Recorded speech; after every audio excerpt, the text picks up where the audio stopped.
Shack attack.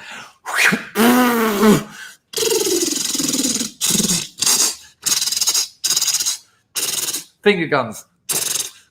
Elbows.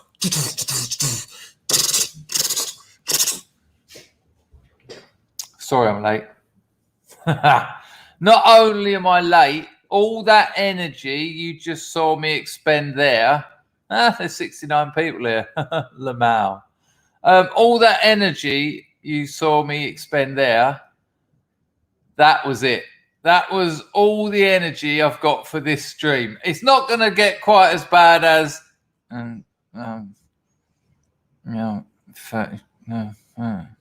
no, for sure.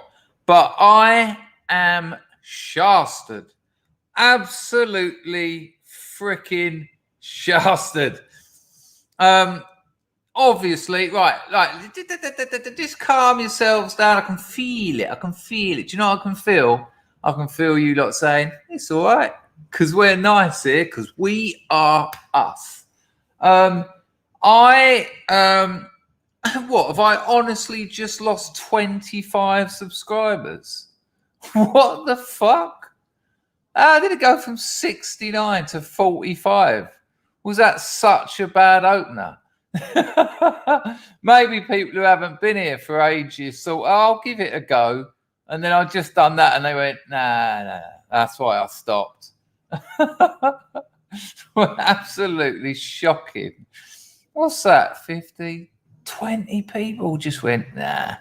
I reckon it's the hairdo. Look at that. This, can I just say, this is not an official. There's about 5 or 6 official tyings of the Crammer. This ain't one. Bit cold here today, people. Oh, we've gone back up to 58. Lovely. It's 24 degrees. I had to put my coat on. Now, I went to the provinces. I went Friday. I got back earlier today. And I said, I'll do some streams from the provinces. Probably just a couple of 20-minuters or something. And I didn't. I didn't do that. Now, you can probably guess why. Or if you follow my Telegram, link in the description, you'll know why. I've been up to the provinces now about 6 times. There was the time when I had to come back because there was problems with the business. Like, I got there one day and left that day. There was a time when I got there and my wisdom tooth and had my wisdom tooth extracted the next day.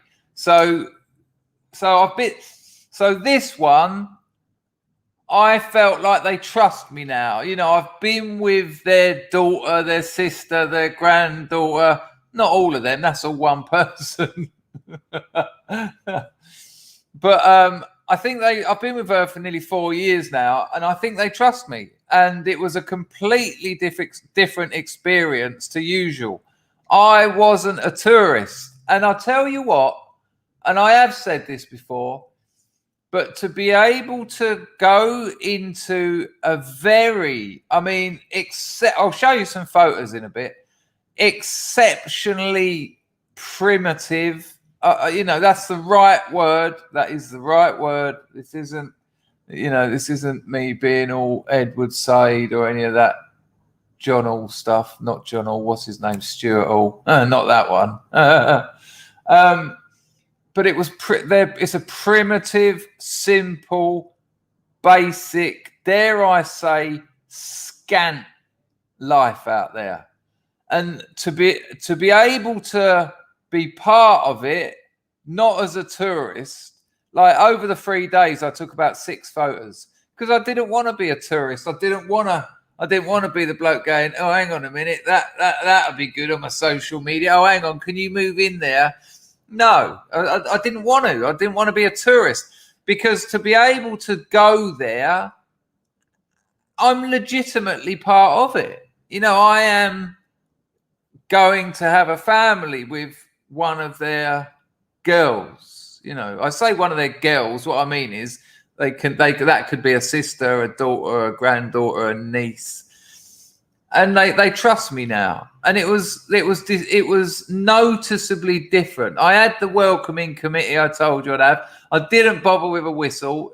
It was a little bit warm, and also I had to take a cold box because they were going to have a barbecue on her birthday, and I wanted them to have steak, and so I took 8 ribeye steaks. So thank you to everyone, especially Anglo-Saxon, everyone who's donated, obviously.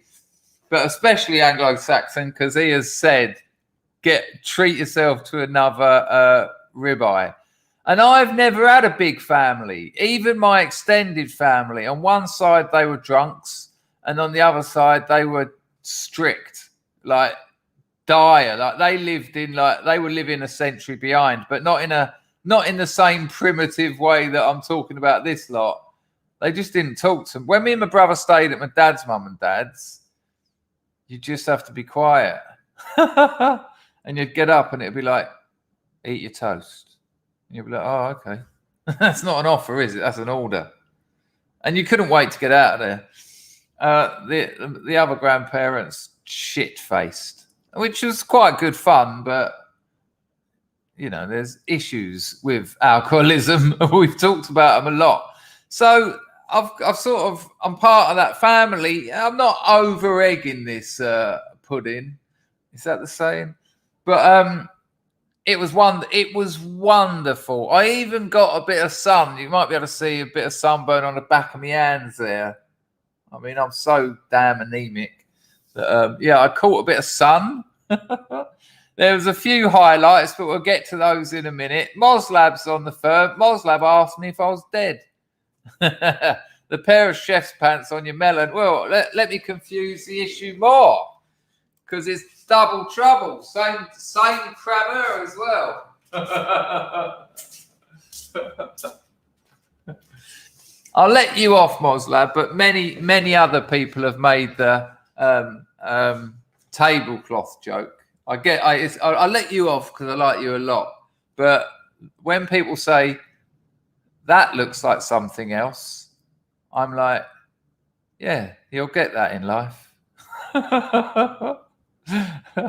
This is a very interesting question, Ian, and I knew that it would come up.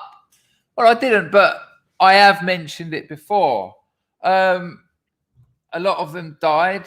A lot of them were murdered. One of them was my girlfriend's father was killed in a hit and run. You know, you're looking at some dark times. That those wars didn't end that far away. There were a couple of blokes arrived this time, a couple of the younger men, but you don't take photos of them. They're just not into it. It's very unlike Thailand. In Thailand, you get a camera out, everyone's like, yay! But in Cambodia, you have to ask, and you'll often get no. No, they won't go no. They just sort of go, you know, I get my girlfriend to ask them in Khmer, and they'll go.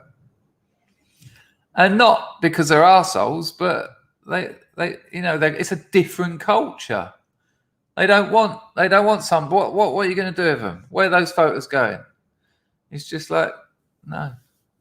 So, you know, she had a few brothers there, and the father of, there's this lovely, dear young kid. He's about 3 years old, called Oni.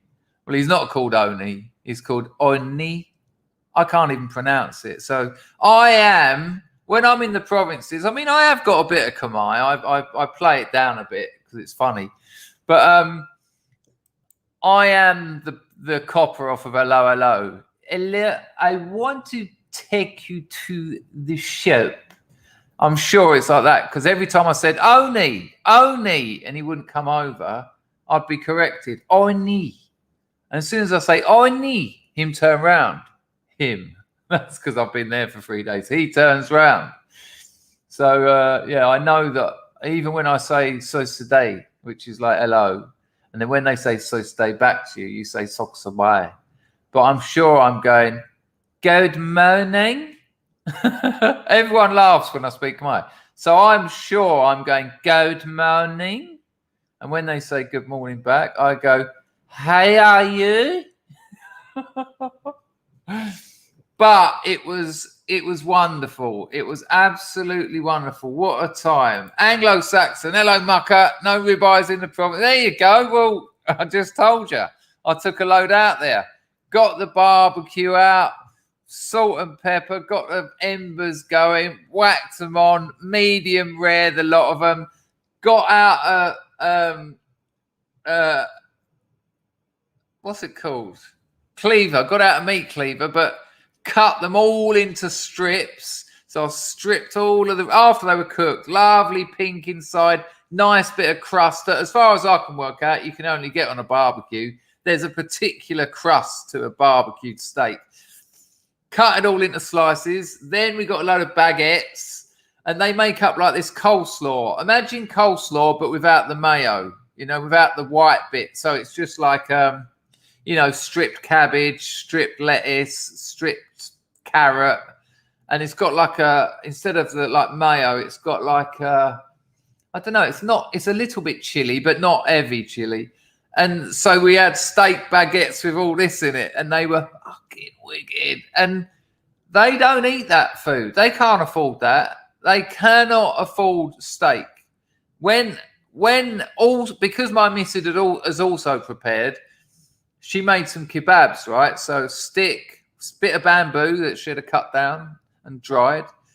And that went through like, standard procedure, like a bit of pepper, a bit of tomato, bit of meat. And I said to her, what's the meat? And she said cow. So I'm thinking steak, right? Cooked them on the barbie. And they were cooked, but the meat was, and I don't mean this in a nasty way, but it was fucking rank. It sort of went to sort of almost powdery. Like there was no chew on it, none. There was no resistance. You just sort of went. If you got that meat off of that kebab, you could have just sort of rubbed it to nothingness. And that's what they're used to. So when you get these 1.5-inch ribeyes out, and it's not me going, I have come to save you. It's my fucking girlfriend's birthday. And so they were all standing around a barbecue. They'd never seen meat like this. And of course, when I got it, and well, I didn't, but someone else chopped it all up and put it in these baguettes. And there was about 20 baguettes in the end, and everyone had one. Most people had a couple. And there was all these different dips, and people were dipping it in it. And they absolutely loved it. And that was lovely. Let me get the hello, Flammadiddler. Thank you, Anglo, for that donation. We've hit 120 while I've been rambling. I don't think I've missed any other super chats. I'll get the doors of Griftation open. 2 days not streaming and girlfriend's birthday. I'm fucking brassic. Let's get the doors of Hello, Dave. Good to see you, mate. Is that what that's called? I don't know. I don't know what that is. Eyeballs and arseholes. It wasn't great. I mean, it looked like a square bit of meat, and it wasn't just one bit. They were all pretty. I'll tell you what it is. It's cheap meat. It's cheap meat. I mean, Anglo will probably be able to tell us. I mean, we all know. What is it? You're going to have rump steak. You're going to have top blade. You're going to have ribeye. All the classics. They ain't getting that. If that stuff's being chopped up out of cows out there, that's being exported. Province people aren't going to pay $3, which is cheap as fuck for an Australian ribeye about 1.5 inches deep and about that round, $3.50. But that's. Let me give you an example. Hello, Ben. Let me give you an example. There's a bloke there. He's 18. He's a cleaner in a bar. So after the bar, and they've all had their part in Phnom Penh, right? So listen to his day. Not taxi, but like a bus to Phnom Penh. That's 3 hours that he ain't getting paid for. He has to arrive in Phnom Penh about 3 o'clock in the morning when the bar closes.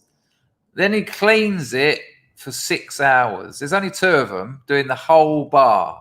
So that's the bar, all the seating, the toilets, outside, and it's everything, right? 3 hours back to Phnom Penh. So gets back to Phnom Penh in the morning about 10 o'clock, and then he has to go to sleep, of course, because he's been up all night. He does that 7 days a week, every week, every month. He gets 1 day off, right? 1 day a month off.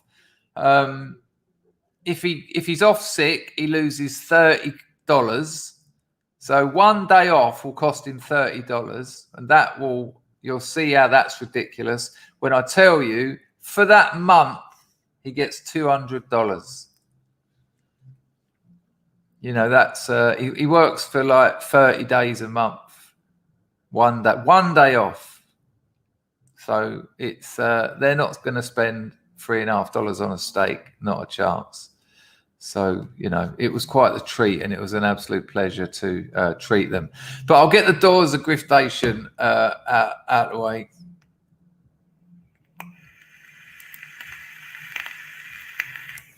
And I've got loads of stories to tell you.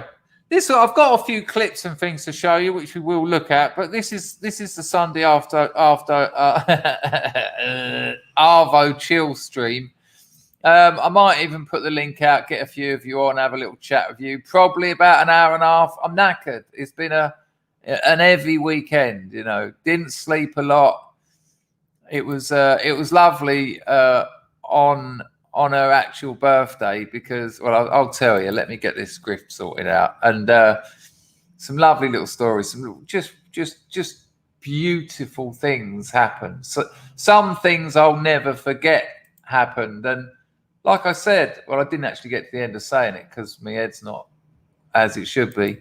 To be able to be part of that and not be a tourist is a real privilege, and I just wanted to lap it all up. I didn't want to just disappear around the corner and get my phone out. I just didn't. You know, yes, you did miss something, but I think you'll understand why I done that, because it was a privilege. It was a privilege to you know, I'll tell you what, I was watching something earlier. It might have been Mark Dice, actually. We might have a look at it. I think I might have it up here somewhere.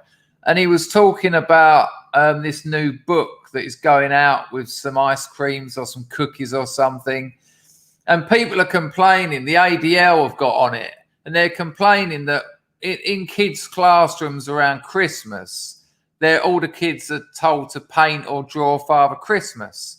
And these people are saying, well, you know, that's not everyone believes in that Christmas. Not everyone believes in that version of events. Not everyone, Father Christmas isn't everyone's thing.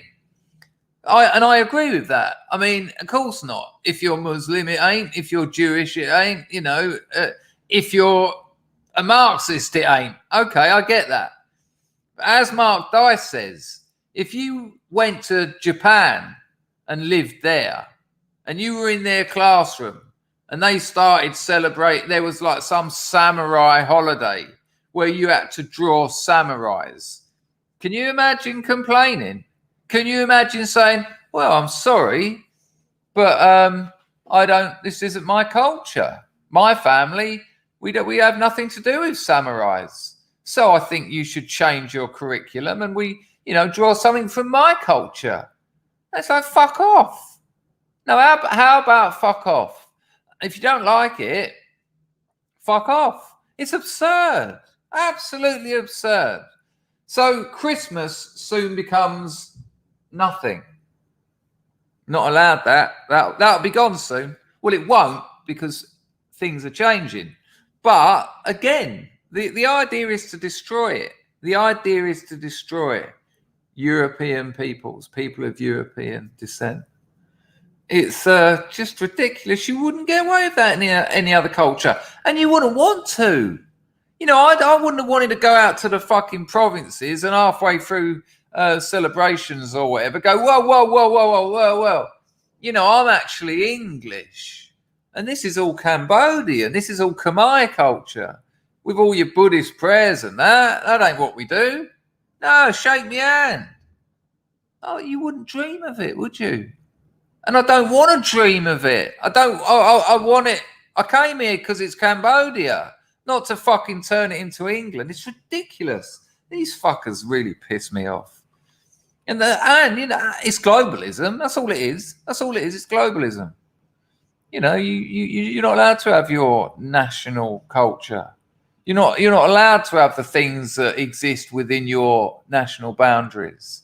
It's just the level of entitlement. And again, it's always allies. These people from the ADL cracking on about it. It's the allies that want to destroy, because the allies tend to be Marxists. And that's how it works. That's what the Long March was about. Get in and screw it all up. Cheeky bastards. Oh, whoa, what kind of problems have we got going on here with the old Vaporoonie? None. Right, Grego, are you there? I mean, Grego, you might not want to bother with this, because like I said, I'm shattered. So but maybe it will there'll be a weird twist and I'll be able to do it. Right, here we go. Ready, Rusky? 5, 4. I'm not confident about this. 3, 2, go. Hello, people. This is how you can support this channel financially. You can become a member of the stream. That's a once monthly payment. There's 3 strata. Join the top one. You can watch all the private streams. Join the second one, the bottom 2. Join the first one, just that. It's like £1, £4, £7. Link in the description. Alternatively, you can use Super Chat. That's the $sign at the bottom of the YouTube chat. Or if you want to make a donation and not give anything to YouTube, you can use Entropy. I'll pin, the link is in the description, but I'll pin the Entropy link to the top of the YouTube chat. Pinner. Let me just do that now. If someone could confirm that's there, that would be amazing. There's also Subscribe Star in the chat. That's like a monthly thing. I've got about 7 people who do that. That's pretty good. And there you go. I don't expect to get rich out of this, but I do expect a few donations, because I put a lot of time, energy, research and passion into this. And I have to say, spread over a month, you're all very generous considering the size of the channel. Stop. How did we go, Grego? Thank you, Rusky. Nice one. I think I might have missed a couple of things, but that was autopilot. That was pure autopilot. I am... Jack, I reckon there's at least 30% of the scrubs say Pinner, and for some reason look over there. Oh, hard R Pinner. Packer says it's there.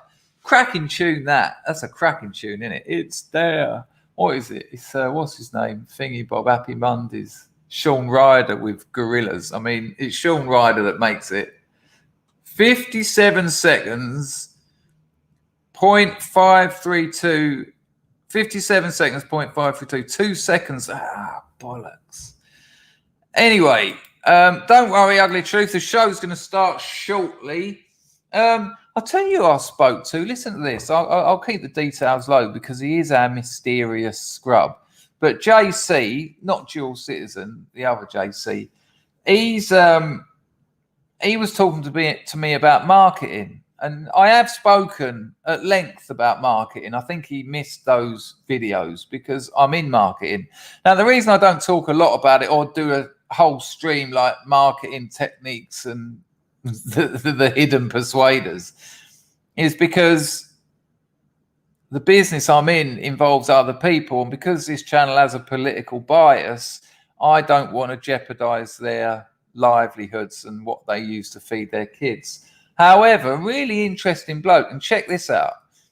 He's just joined the members club, and I think I've been there. Now, my manor was Soho. The only time I ever went up to Mayfair was to go to Shepherd's Market, which is slightly higher class whoring. There's no other way of saying it. The whoring in Shepherd's Market is quite something. But I used to see a brass up there, and she took me to the members club that JC's joined. I think it was the same one. Now, I'm not going to give any more details, but a fucking nice place. I mean, better than... It's not, this is a step up from the Groucho. This is a step up from Soho House. Anyway, he spoke to me. He sent me a lovely, lovely message, said some really lovely things. And he said to me, if you do get over to England... Me and bring your missus and we'll have a drink up at that place. And I'll tell you what, that'll blow her mind. You know, this is high class members clubbing, and so I'll take her into London and you know, afternoon in the French house, just so that she can see I am very famous. I am in the French house. Well, I was about 20 years ago. We'll see. But the rate of death in there is quite something. And then I'll say, we're just going to go to Mayfair. I'll play it all cool and just stroll in and try and hold back the fuck me. Really nice bloke, though. Grego says, you do talk a lot about it. Yeah, I think maybe he's missed those. You know, I think I will do a marketing stream and just have it non-specific, or maybe find examples from other businesses. That would probably be the way to go. Hello, Steve. Good to see you, mate. Anglo-Saxon, you're the man. Calling out the communists where you find them. And thank you, Anglo. Thanks for the donation, as are other people. I'm hearing it more and more. I'm hearing it come from otherwise middle-of-the-road channels. I don't mean that as a pejorative. What I mean is people who have been previously, you know, apolitical almost. And I'm hearing Marxists. I'm hearing communists. And they should be called that. There's a little debate going off in the chat, which I'm always fine with. Carlson thinks they're neoliberals. I think there is an element of neoliberalism to it, but I think without a doubt the communist playbook is certainly being worked from. Thank you, Anglo-Saxon. It's really appreciated, and I think you all should as well. I don't want to put words in your mouth, but actually I do. Where you see communism, name it. Because all this Antifa, you know, that's intentional. It's a spurious nil. You know, no one knows what that means. It's a name, isn't it? It's not an idea. Whereas communism is, Marxism is. Yeah, that I don't mean. I'm not taking anything away, but that was the joke of Shepherd's Market, of course. It's a good one. Right, I'm going to, while there's 133 of you, I'm going to shill a bit of streamage. Tonight, if I can get this right, tonight we've got this. Let me get the link. 1 second, people. But don't worry, the show will start shortly. How do I get that showing? Maybe I'll just do that. Maybe I'll do it this way. It seems to make more sense. So, people, I've shielded this show before. So I'll put the link in the chat. Later today, you've got Scott's Armour. Rags has been on it a few times. And tonight, Jack London, this fella. And I've spoken to Jack a few times. I like him. He's got a very similar accent to me. And that helps. It really does. But Jack's on it tonight. Jack's done streams with Chris Thrall as well. He's not like a complete newbie. Here's the link. And I'll show you just quickly the page. I can't seem to do that. Yeah, so Scott's Armour tonight. It's called Sunday with the Lads. That starts in about 3 hours, and Jack, our very own Scrubbage, Jack London, is on that tonight. So give him a bit of support. Good chat. I sometimes have it on in the background when I'm fucking about and working or whatever.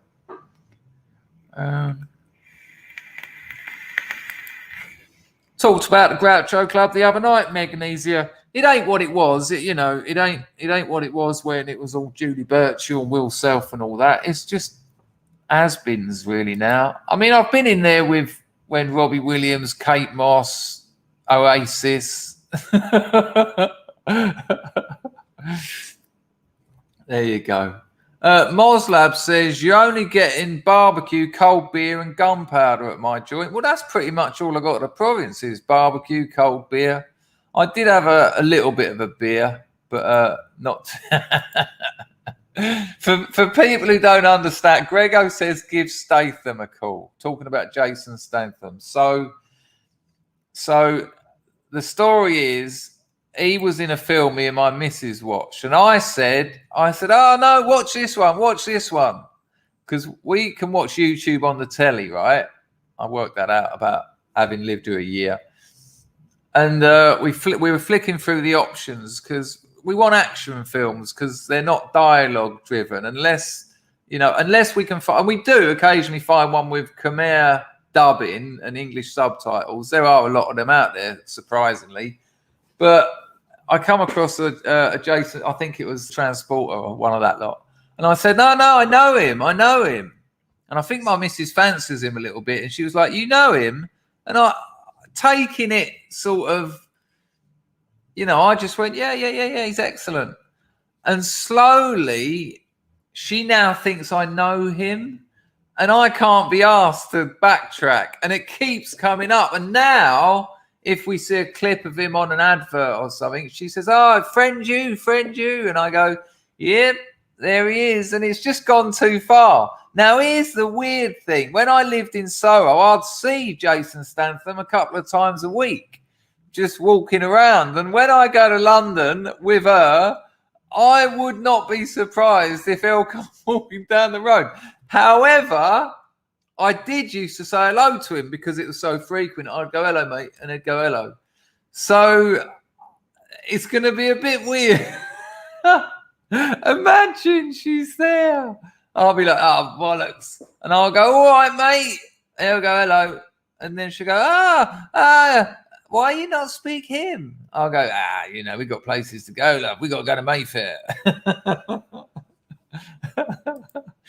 I'm just going to refresh my entropy because that doesn't seem right. 1 second, people. Don't worry. The show will start very shortly. Bosch, Bing. There you go. Now I can see both of Anglos and Packers. Well, it would appear Packer has made a Denashicato. Nice one, Packer. Just off for 6. No. The show won't be starting just now. But very shortly. Yeah, I'm with you, Matt. It's just communists or Marxists.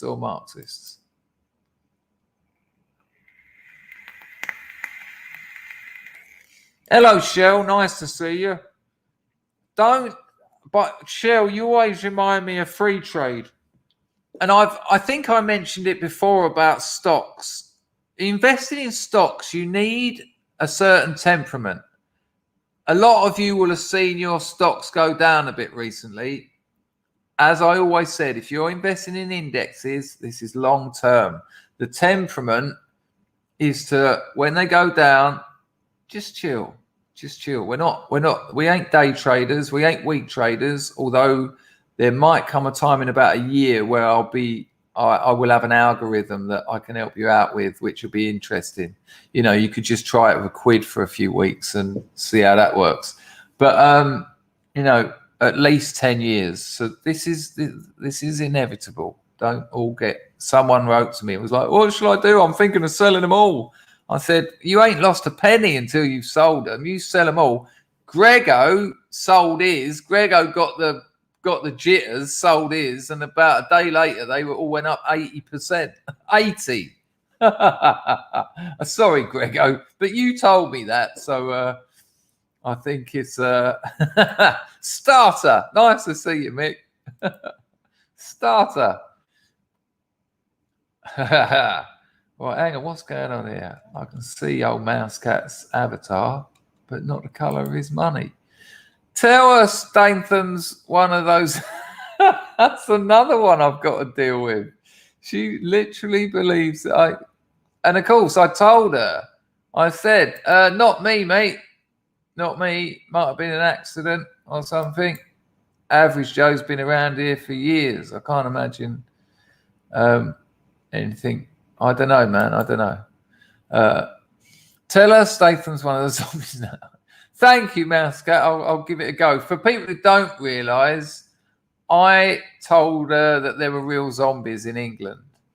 And I told her that they're like basically mental homes, but for zombies. And then she told me she was scared of going to England once. I was like, why? She said zombies. And then I was like, there ain't any. She's like, no, you're just telling me that now. Yeah. Loose lips create zombies.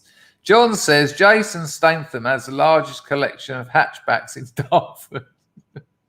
Keep them coming. Keep them coming. Nice one, Mousecat. That's appreciated. So Natras is on the firm. Hello, Mr. Natras. How are you? Partridge telling you, yeah, that's really bad, isn't it? That's being likened and rightly likened to Alan Partridge. Man, I'm losing my touch. I used to be quite cool. Maybe I just thought I was. Maybe I just thought I was. And as I get older, a bit of wisdom is showing me that I never was. Hello, Alan. How are you, son? How are you? Good weekend? Were you grafting or not? Can you see the colour? First suntan I ever got at it. I don't like. It's not good for you getting burnt, but I did. Nice to see you, Alan. Hope you're right. Yes, Shell. Really, really the long game. Hello, Albert. Nice to see you. The Artford Street Club. What this? Well, even if someone did guess it, I wouldn't say because then I'm out in someone else's private information. But actually, no, it's not that one. But are you joking? Have your free trade investments doubled? Fucking! I mean, I don't know whether they have. I'm assuming that's what you're referring to. S. Giles says, good time to buy Bitcoin at the moment. Yeah, absolutely. It really is. I mean, when to buy? Is it going to carry on going down? I think you might get another week out of the dip. But yeah, it's hilarious, isn't it? As soon as it starts going down, everyone wants to sell. Price goes down. Wicked. If you've got any money.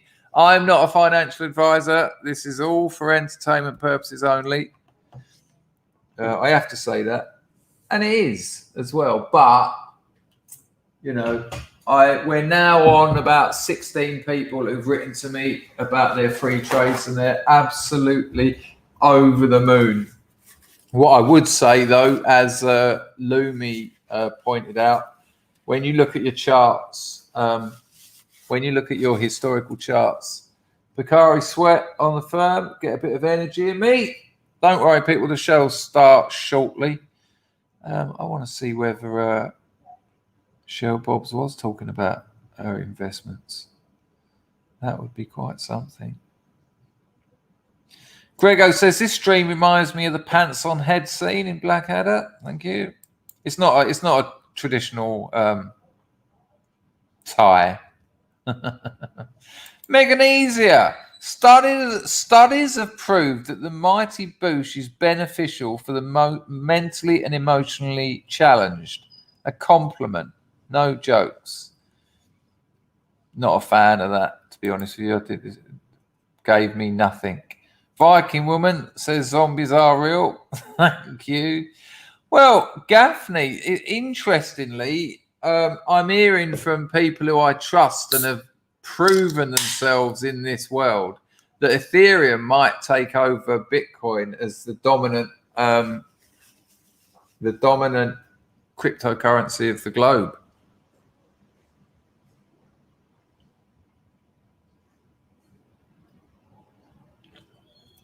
Which is very interesting. But the mad thing about crypto is there's no precedent. Literally nothing. What are you going to do? You've got... No one knows.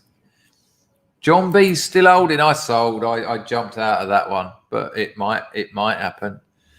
I think the coup's got a lot to do with it. I think if that changes... But that shows some bottle, and that may well pay off.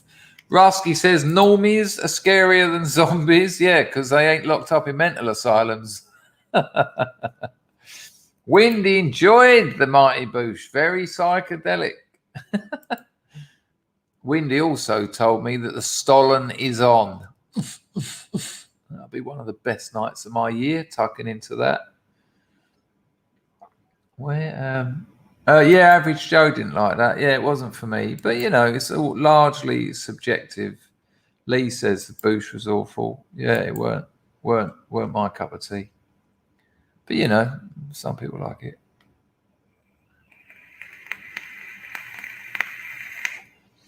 Viking Woman, I thought you were joking. Viking Woman says The Magic Island by William Seabrook talks about his encounters with them, zombies, in 1920s Haiti, while the US military under Smedley Butler handed the zombies labor sugar cane fields. Handled, the zombie labor. You sure they just weren't a little bit stupid? I'm Baron Samadeh. But maybe. Nice one, Meganesia, on the donation. Hello, Stephen. Don't worry, mate. You ain't missed anything. The show's shortly going to start. Oh, my God. The Stollen is working while I stream. Imagine that. I tell you what, best Stollen I ever had. Windy made me last year. Good Lord. I've said it before, but she said to me, I wouldn't save that till Christmas. In that climate, it'll be no good.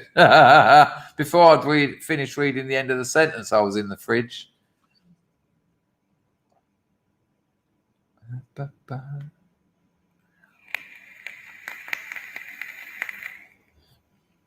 Yeah, but that's what I'd probably guess. A little bit more. Baron Samadeh.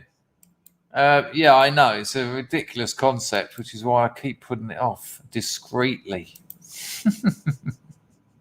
Right, where am I going? What have I got? Oh, yeah, right. So I want to tell you, before the show starts, I want to tell you a couple of things that happened in the provinces that blew my mind.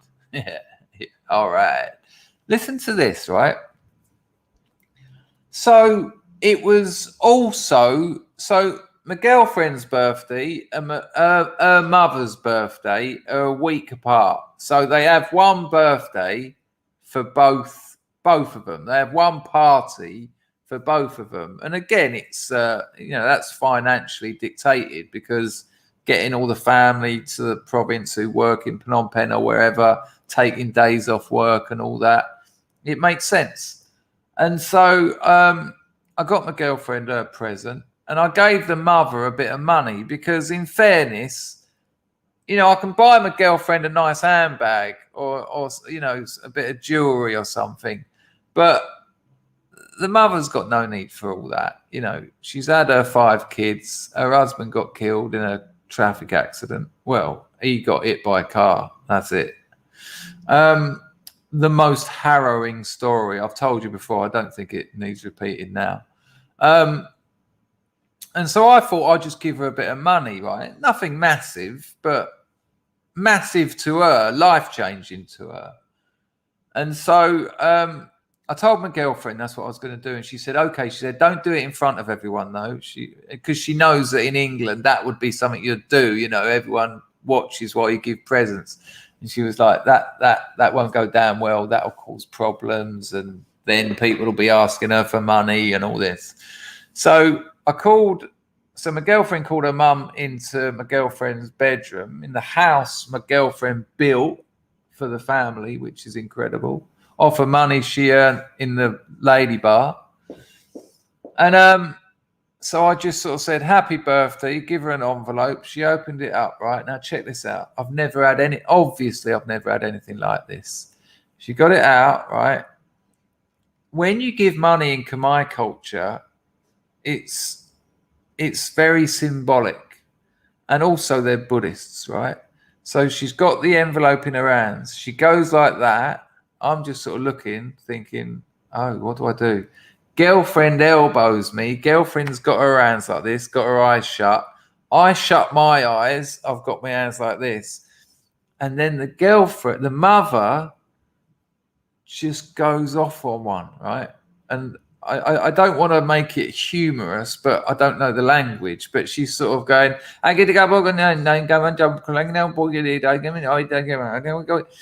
it went on for about 5 minutes. And I wept, right? There were tears coming out my eyes not because I was like a savior. I wasn't a savior, but it was so authentic. It was so, this is what they do. And I was part of it. I wasn't there as a tourist, bus turn up, oh, take a picture of the peasants. And it was directed at me. And it was very heartfelt and really sincere. And at one point she got really, it was almost angry, like because I couldn't understand the words, but the passion halfway through, the volume went up, and the sort of the sense of significance or importance of whatever she was saying. And when it finished, sort of it went silent. So I sort of opened my eyes, and all her hands went down, and she gave me a hug and went outside, and it's fucking amazing. It was amazing, I have to say. And then of course I said to her, Mrs., what was she saying? And she said, well, loads of things. And she was saying about, because she knows my father died when I was young, she was talking to Buddha and asking Buddha to look after me, and asking Buddha to look after my father, so that when I die, that me and my father can get back together, and she was just sort of saying, asking for me to have good luck and peace, and that me and her daughter have a prosperous life and family. Just lovely. Just lovely. You know, I've given presents to people before and they've gone, oh wow, thanks, mwah. Put it down, next. And this was like, it went on for about 10 minutes. And it's not a rehearsed prayer, it's things she wanted to say. And it was touching. It was really touching. Meant a lot to me. It really meant a lot to me.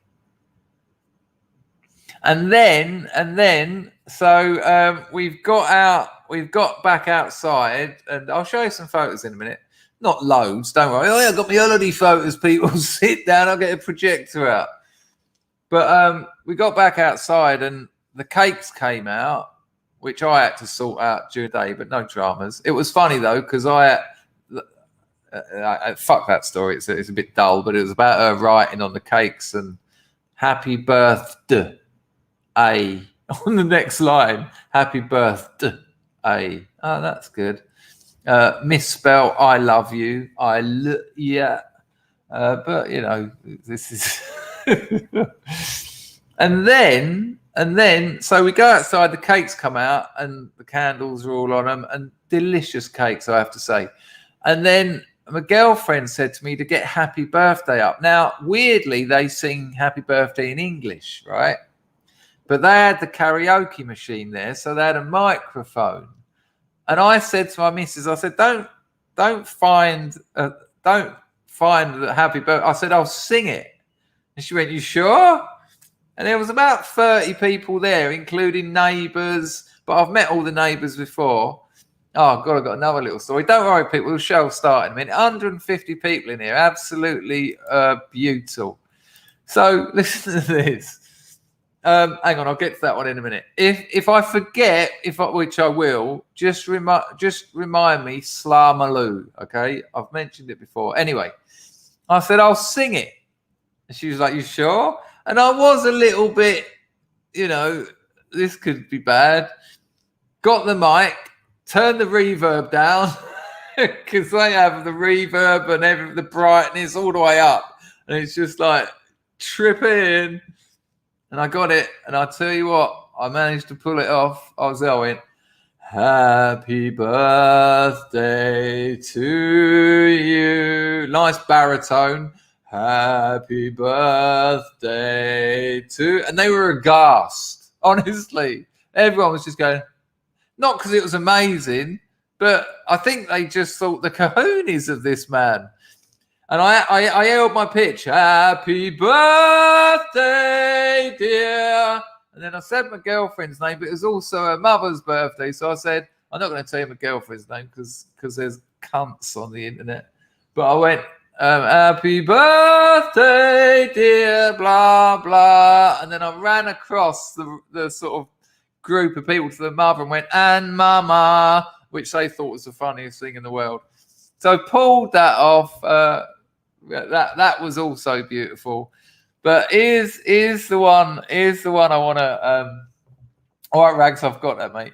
Here's the one I want to tell you. So I told you before that the grandmother chews, or whatever you want to call it, sucks Slamaloo, right? She's got this metal, like it's like a twist with a little spike on it, metal. She's 108 now, I think, 108 years old. Imagine what she's seen. She see the whole Khmer Rouge thing, what it done for that country. She lived before. She was about, what would she have been? Let's work it out. She would have been about 50 when that happened. Imagine being 50 thinking, well, you know, it's going over the horizon here. And then she had to put up with that. Lost 12, I think, of her siblings. 12. Shocking times. But she's been taking Slamaloo since she was 14, she told me today. She has these 3 little metal tubes. One of them has the slar in it, which is, I think it's a beetle nut. And see, you know, the old legal highs. Well, there was another period of legal highs in the late 80s. And it was things like beetle nuts. And it was things like cola, not Coca-Cola, that'd be ridiculous. But there was Rocker Can was another one. Loads of legal highs. What they really were sort of indigenous stimulants from around the world, like cat was another one. You know, you could get your hands on cat in Brixton grocery shops. And beetle nut is like a mild stimulant, but by mild stimulant, I mean like a cup of tea. What the maloo is, I don't know. That's a leaf. It's the tree's probably called a maloo or something. There's all, so you've got the beetle nut. I think it's beetle nut in one tube. This does go somewhere worth hearing, and they're quite, you know, they're big round beetle nuts. In the middle tube, you've got maloo, green leaves, and they're about that big, sort of leaf shape, yeah. And then in the third one, it's like this weird sort of grey paste, and fuck knows what that is. Every morning when she wakes up, she puts this sort of ring around her finger and this spike, and she tips all the slar out, and then she puts one in it and just breaks it up. And then when she's got it all broken up, she pours that into one of the leaves, the maloo. Then she gets this white paste and puts it round it, and that adheres it basically. So she then rolls it up and then puts it up there. And every couple of minutes, she's 108, this woman. I'll show you a photo of her in a minute. And she's like, this sort of red gob. It's everywhere. Because she's not the only one who does it. All the old people out there do it. It's a real shame that the younger generation ain't taking it on. Well, some of them are. I say younger, but 50 is half her age. And so I've seen her do this Slamaloo, and I talked to her about it last time I was there. So this time, because I've had a couple of sips of beer, her and these other 2 old people, and again, they're in their 90s, they're in their 100s, you know, they've both come out, the 3 of them, the grandmother and the 2 neighbours. And they've all got their little tins out. They're all different variations, but they're all doing the same thing, and they're just talking to each other. You know, I'm thinking, fuck me, the things these people have seen. You know, the hell they went through with the Rouge and all that, and the changes they've seen in that country, and yet they still live they're probably living a life much similar to they were like in 1920, you know, well, they would have been a bit younger, but, or 1940 or whatever. So they're all prepping a new rap, right? And so I get my missus, because they can't speak a word of English, and my Khmer is nowhere near good enough to ask these questions. I get my missus over. And I say, oh, darling, ask them if I can have a Slamaloo. And she says, you want Slamaloo? I said, yeah, I do want Slamaloo. She went, why you want Slamaloo? I said, nice. Come on, it's your culture. Trying to tell my missus that this is her culture. These people have been doing this for 100 fucking years. Probably 1,000 years, if not more. you know, I wouldn't be surprised if this stuff was being done in the times of Angkor Wat and all that. So hang on, let me have my modern day hit of Slamaloo. And I say that jokingly, but it is. I mean, I don't have nicotine in here anymore, but you know, it's ritual. It's, you know, there's a definite relationship. Anyway, so I say, can I have a Slamaloo? And this woman says, okay, yeah. She doesn't say okay, yeah. She goes, ja. It's weird. Women say ja, men say ba, meaning yes. It's quite, you know, the language is one of the most feminized and masculine. I mean, French is very masculine and feminine, but in Khmer, it's crazy. Actual different words, not like in French, le and la. Some act like, there's an example, yes. A woman says yes, she says ja. A man says yes, he says ba. Unless it's me and I say ba, and they all go, huh? And then my girlfriend says ba. I go ba. They go, huh? Anyway, so she gets out and I go, can I do it? Girlfriend asks him. She gives me a little tin, a little tube, and I ask her how much, and she snaps this slur in half. I put it in, break it up. I love all that shit. I love it. Break it up. Pour it on, get a Maloo out, pour it on that. And then she pastes it, and I'm glad she did because I wouldn't know what I was doing. Rolled it up. And then I hood it up there, yeah? And it's quite a big packet, to be honest with you. So I'm sort of like that. I've got a big thing here. And then I get my girlfriend to tell me what to do. Do I swallow it? Did anyone hear that fart then? Can I just check? Don't worry, the show's going to start in a minute. Yes, Moslab, exactly. And lovely to have elders. You know, I spent more time with the elders than I did. There was this little kid, Oni. He absolutely adored me, and he was lovely. And this morning, Oni, he had a dong. It's a coconut. My missus chopped it all up, and then so you just get the middle bit, stuck a straw in it, and he was drinking it. He's only like 3, and then he started throwing it up in the air.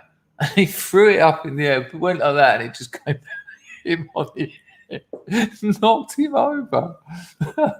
Anyway, he was hilarious. But I spent more time with the elders and my missus to translate because, you know, and they'll talk about anything, and you can go in deep as well. Where were you living when the Rouge arrived? And you see it on their faces, but they're up for it. I checked in advance that they were all right with talking about it, and they were talking about, you know, when I've got to be a little bit careful because I'm in that country as a guest, as a privilege, as a second-class citizen, which is how it should be. But you know, they said when they first arrived, everyone was celebrating. It was like, yeah, look, you know, Pol Pot's come to, you know, save us and make life amazing. And literally within 2 hours, people were being shunted out their houses at gunpoint, and people were being shot. To make an example, if you said, no, I don't want to go, bang. And when you shoot one person in a village, everyone just fucking goes. And they were told not to take, you can't take 2 bags, you get 1 bag. So you have to pick and choose what you're taking with you. Harrowing stuff, it was awful. And, you know, between the 3 of them, I think they lost nearly 25 siblings, just tortured and killed for nothing. More good communism. I know it wasn't real communism, you know, people being tortured to death. That doesn't happen in communism. I mean, okay, in the Soviet Union it did, and in Mao's China it did, and the other 2/3 of the world, but it's not real communism.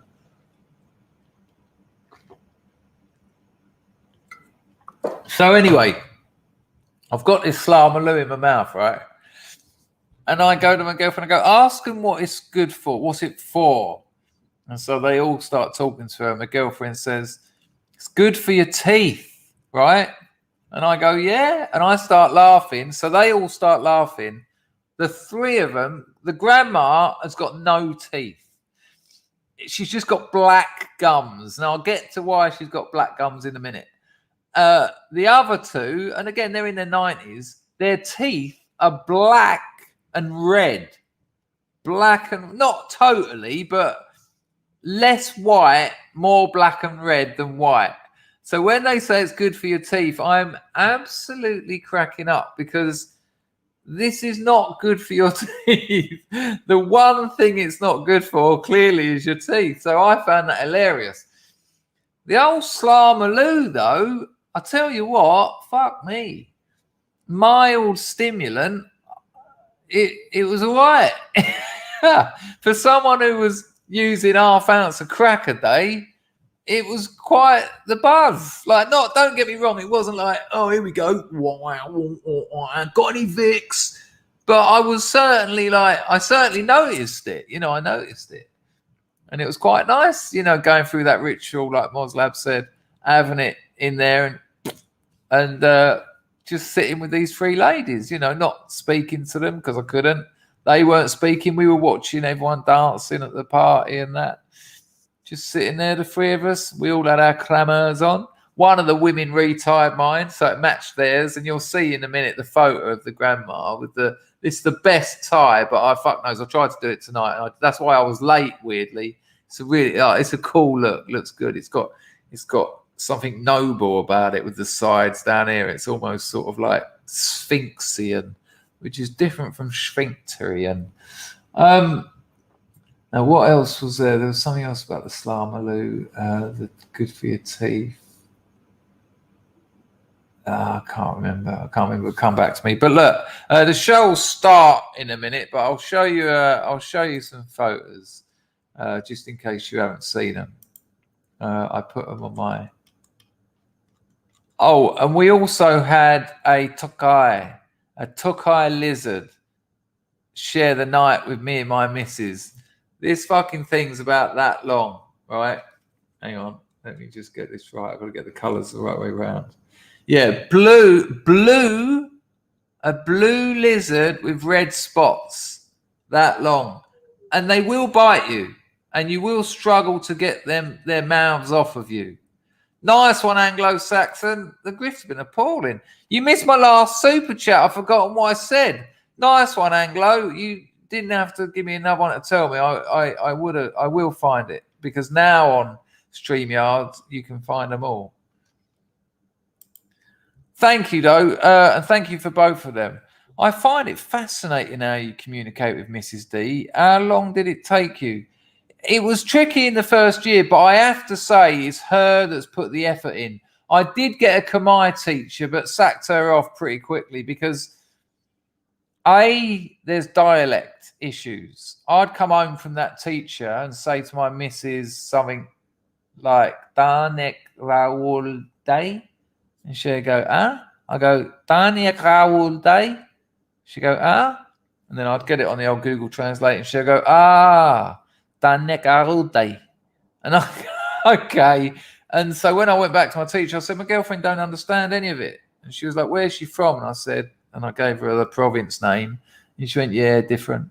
And I was like, well, can you teach me that one? She said, well, I'm trying to teach you the city dialect so that you can get on in the city. I said, yeah, but I want to talk to my girlfriend. But my girlfriend has learned English. But it's a combination of English, Khmer, hand gestures. But, me and her, we when we go to bed and when we get up, we've got an hour phone ban, which is more her than me because I know I'll be working on computers. I don't want to get on my phone first thing in the morning. And we'll talk for 2 hours at night, and not just rubbish, we'll talk about our childhoods and things and, surprisingly deep conversations with the language problems, which there are. I mean, although they're improving year on year. And also with Google Translate, if we really get stuck, we try not to use it because it sort of takes the soul out of the conversation. But if I really need it, I'll just get on Google Translate, say it in English, and it'll say it in Khmer. Although sometimes it's ridiculous. I'll say something like, I can't think of something I'd ask her, but it'll be something like, because they were homeless. She'd never been in a house when she was young, and she used to look at them and wonder what was inside them. And I said to her once, what sort of things did you assume went on inside houses, and she couldn't understand it. This was going back 3 years. So I said, what did you assume was going on inside houses? And then I played it in Khmer to her, and she just started laughing. And apparently Google Translate said something to her like, does she paint aeroplanes? And once she sent me a message saying she's going to Mexico in the morning. So I was like, are you sure? But nice one, Anglo. Nice one. You know, it's actually lovely, and it's not a problem. I never thought it would be, because I fell in love with my girlfriend the first time I saw her. I just did. She walked up to me. She went boss-eyed. She'd done a deliberate, ironic Asian 2 fingers, and went. She just went boss-eyed when I went, hello. just cracking up. What a way to approach a customer. And then we played pool, and of course, when she was sort of sticking her ass up deliberately, I was like, oh, I'm in all sorts of trouble here. Nice one, Anglo. Billy Blog says, has anyone got Raycons? Are they any good? I've never had any others. Business bought me these, and I've got to say they're brilliant. But, you know, they're not. They don't come cheap though. But they're brilliant. I don't know any girlfriend's calling me. Speak of the devil. She knows I'm streaming, of course. Don't worry, people. The show will start in a minute. Hello, darling. You're very quiet. Darling, I'm making YouTube video. Listen, when I'm finished, I'll send you 3 here. If you're awake, call me. I don't know.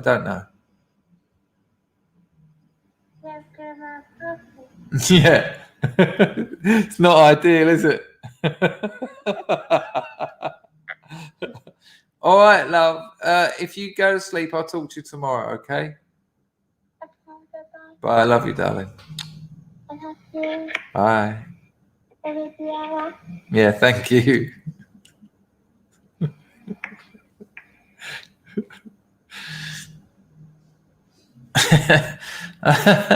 She was laughing at that. I didn't really want her to see that.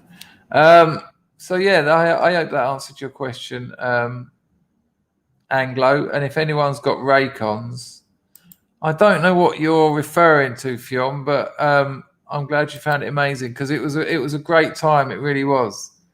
Yes, but it's 2 words, Rusky. You can find it if you go into Google and type in, or DuckDuckGo, whatever, and type in Cambodian or Khmer, Khmer, beetle nut.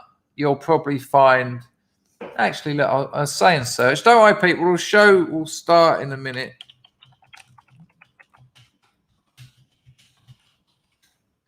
The show will start in a minute. And there's a picture of someone amazingly with the black teeth I was telling you about.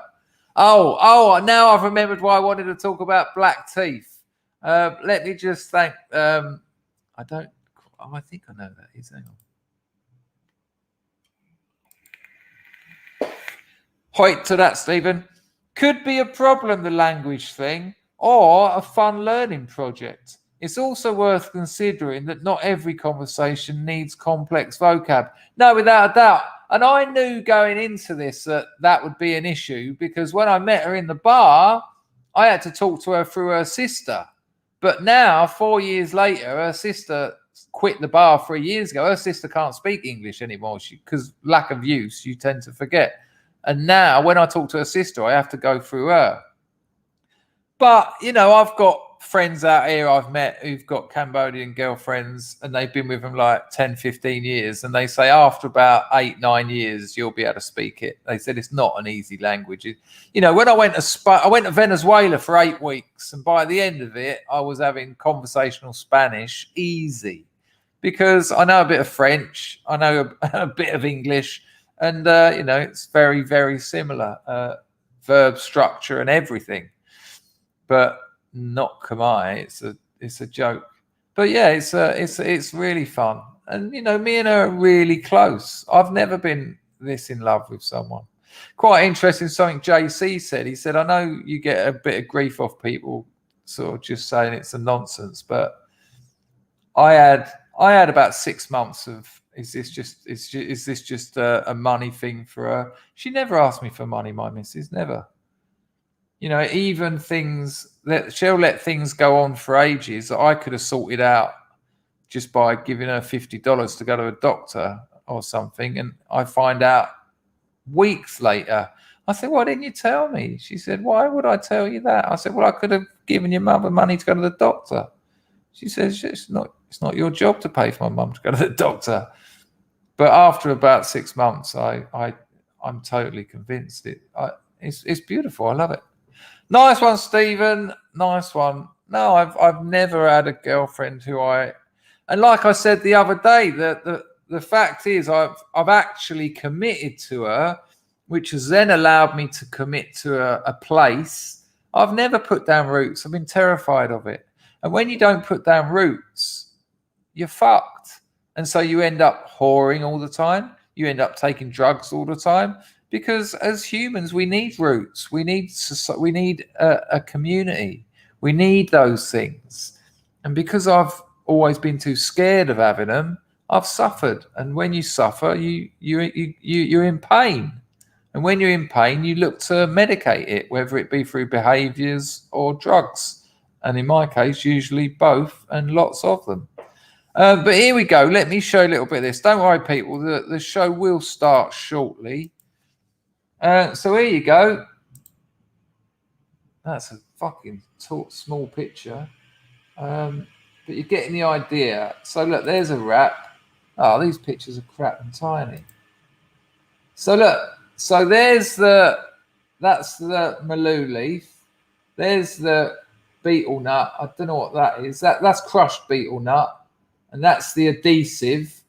And that's it. I think it's an adhesive. I don't know what else it is.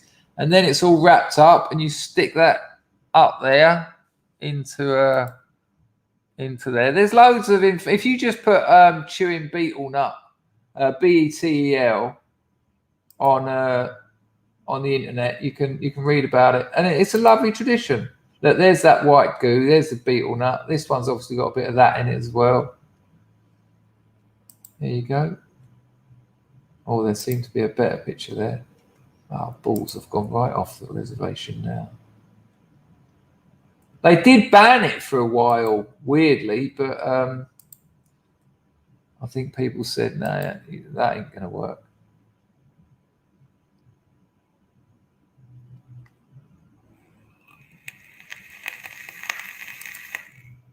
So there you go. There's there. Hang on.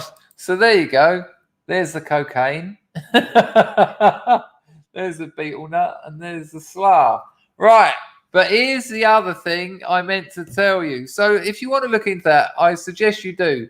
And I've met, 15 to 20 scrubs in Cambodia, which is still weird. There's one who came recently, who's, I think, in Siem Reap, so I'll be having tea with him soon.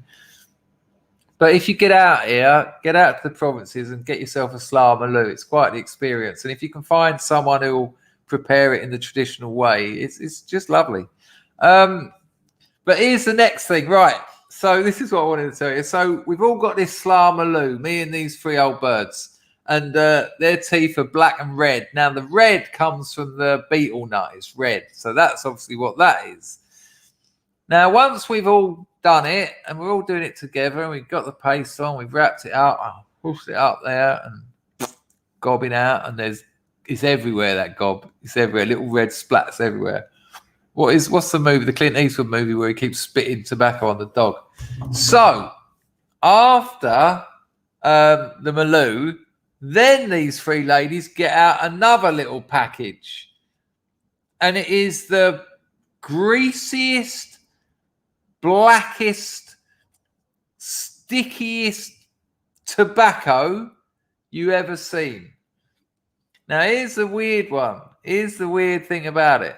I mean, Stephen, don't get too excited. You're not going to be out there going, ugh! But it's a nice process, you know.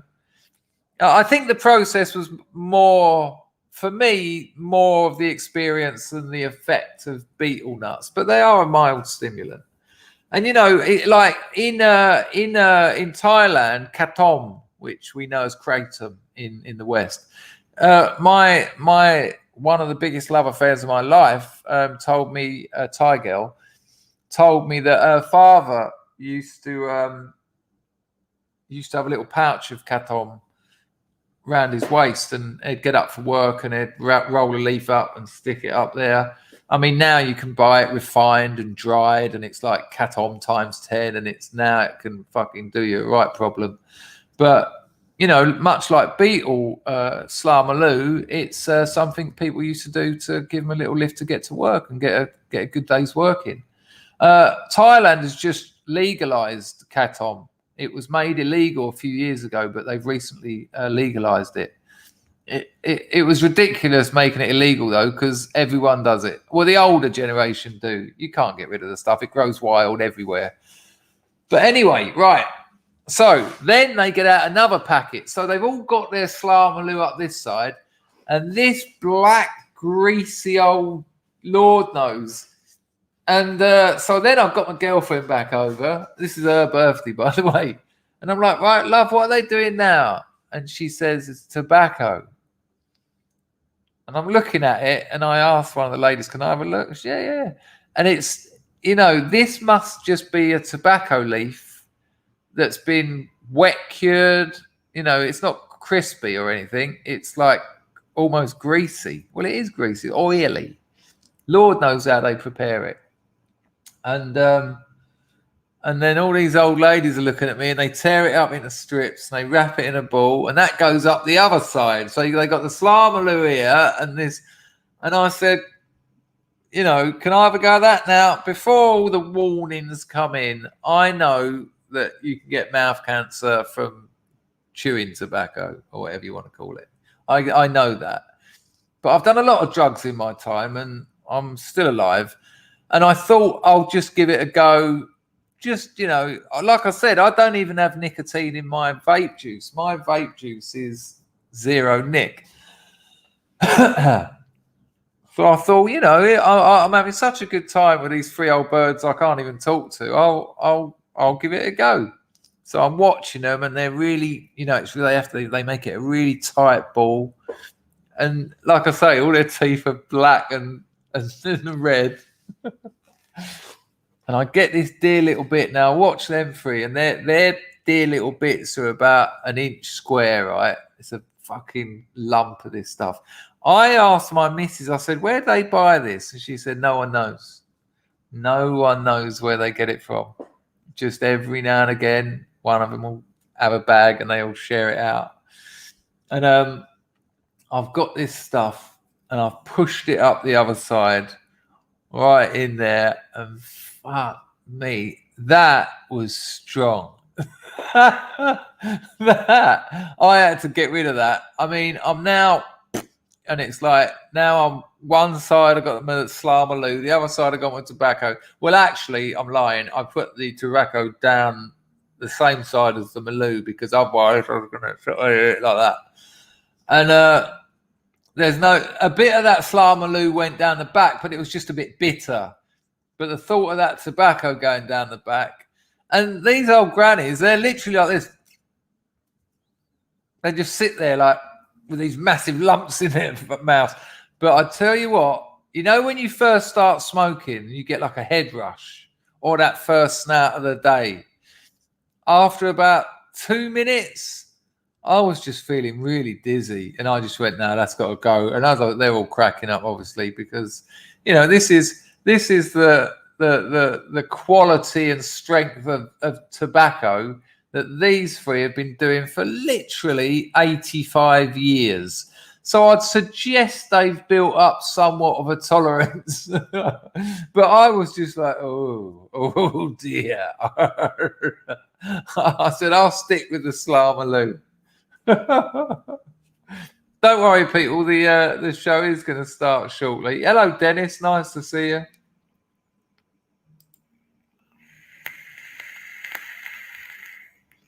What are you reading about, Chris? Slamaloo or or Katom or tobacco. It could have been many. Oh yeah, it was ridiculous. It was madness. You know, and Mark and Laura always stuck up for me. Hugh and Dan stuck up for me, and Hugh even off his own back once wrote a post and he said, "Dangerfield is a net positive." You know, they're use. It's just pathetic, and they're so they're homophobic, and this is about numbers. Like they're literally no gays. Well, okay. And then that's no gays, no gay the families of gays, and then all their friends. You're soon looking at a massive proportion of society. And, you know, you're looking at, that's why I just left this whole scene. I just, you know, fuck them. You know, this channel has become about personal development. You know, I do believe and I do promote community building among our people. But, I just had enough of all that shit. And, you know, this isn't me on my violin, but the stuff that went on behind the scenes, the endless grief I got, fuck them. Not interested.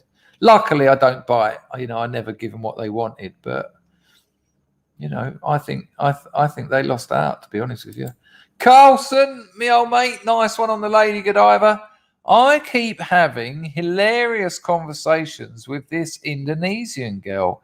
She finds English foods like toad in the hole fascinating and humorous. She loves it.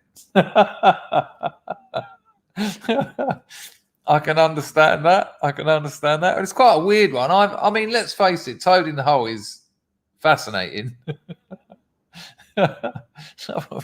Batter with sausages sticking out of it. Fucking lovely, though. Oh, nice bit of gravy. Thank you, Carlson. Appreciate it. Chris Air.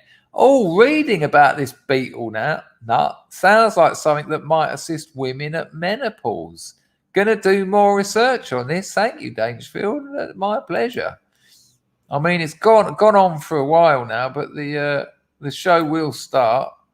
Moslab says, I've had worse in my mouth. Scorry says, is it not lime? What, the Maloo? No. Well, it might be, but it didn't taste, it didn't have any sort of lime flavour, if you're suggesting that. I don't know. I don't know what it was. Zen Maverick says the Burmese. Yeah, my research into it's quite an Asian thing. A lot of Asian communities have done it. Yeah, I noticed that.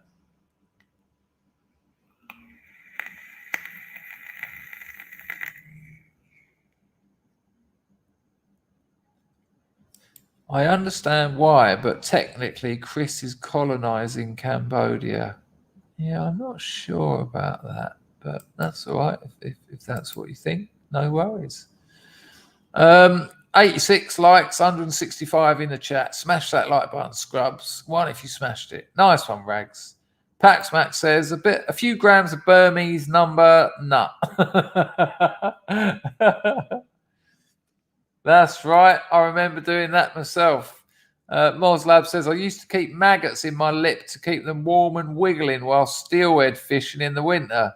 Yeah, we do that. We used to do that float fishing because on a cold day, they ain't moving. You put a few in your mouth. It's a bit pissy though, isn't it? And they keep them in the fridge at the fishing tackle supply shop. Oh, that's it, is it? High Plains Drifter. He keeps spitting it on that dog's head.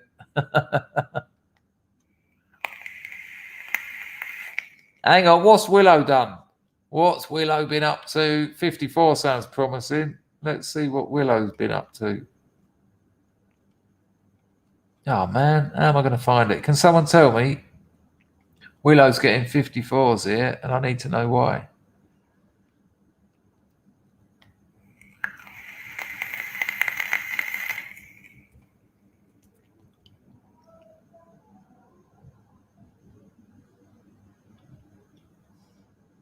Come on, what is it? What has he done 54 days off?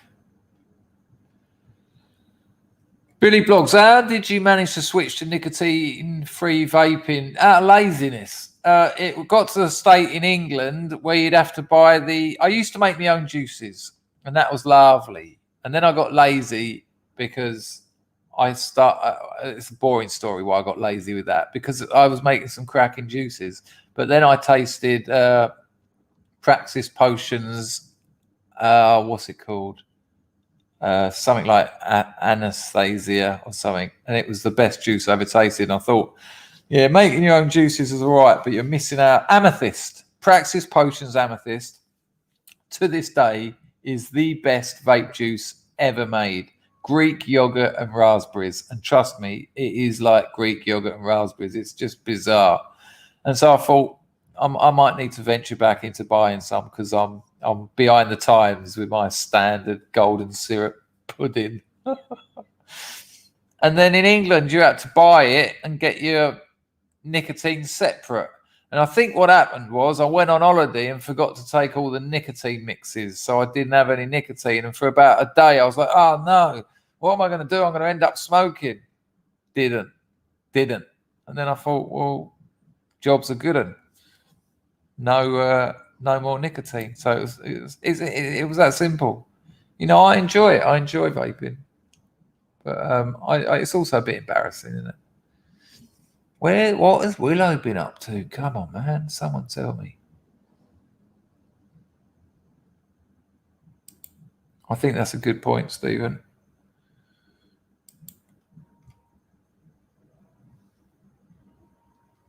Oh, come on. Why is no one helping me out? Willow, what have you been up to? No, I couldn't agree more, Willow. Could not agree more.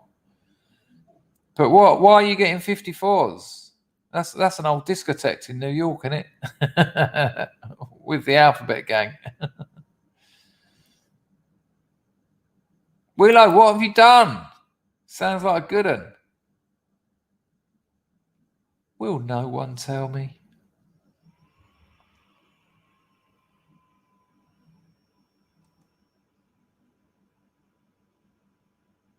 Hello, Skin Scar. Evening, people. Just got it. How long have you been on? An hour and 26. So don't worry, mate. The show's going to start shortly.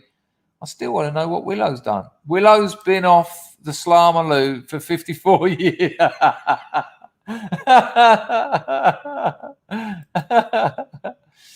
Come on.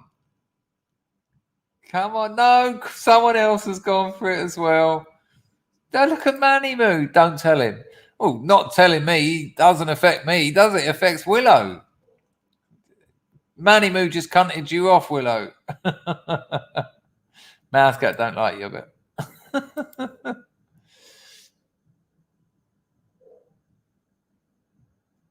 No one's telling me.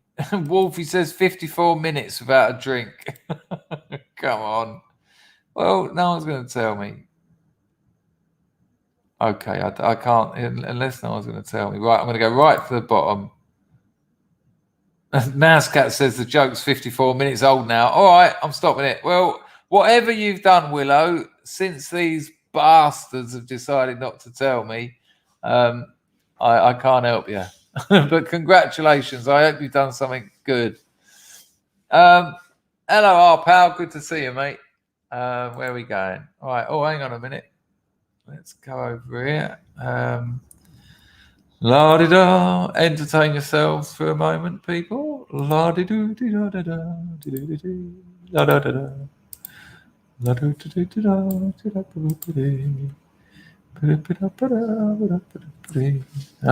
Don't worry, the show's going to start in a minute. This is just the interlude, the pre-show interlude.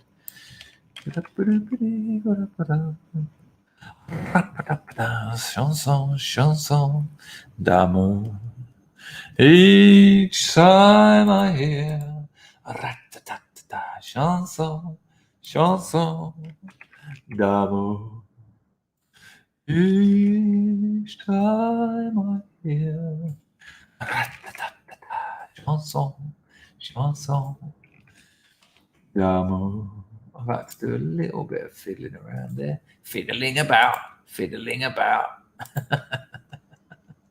Right. Where were we? Oh, yeah, the show's about to start. Good call, Gaffney. Good Lord.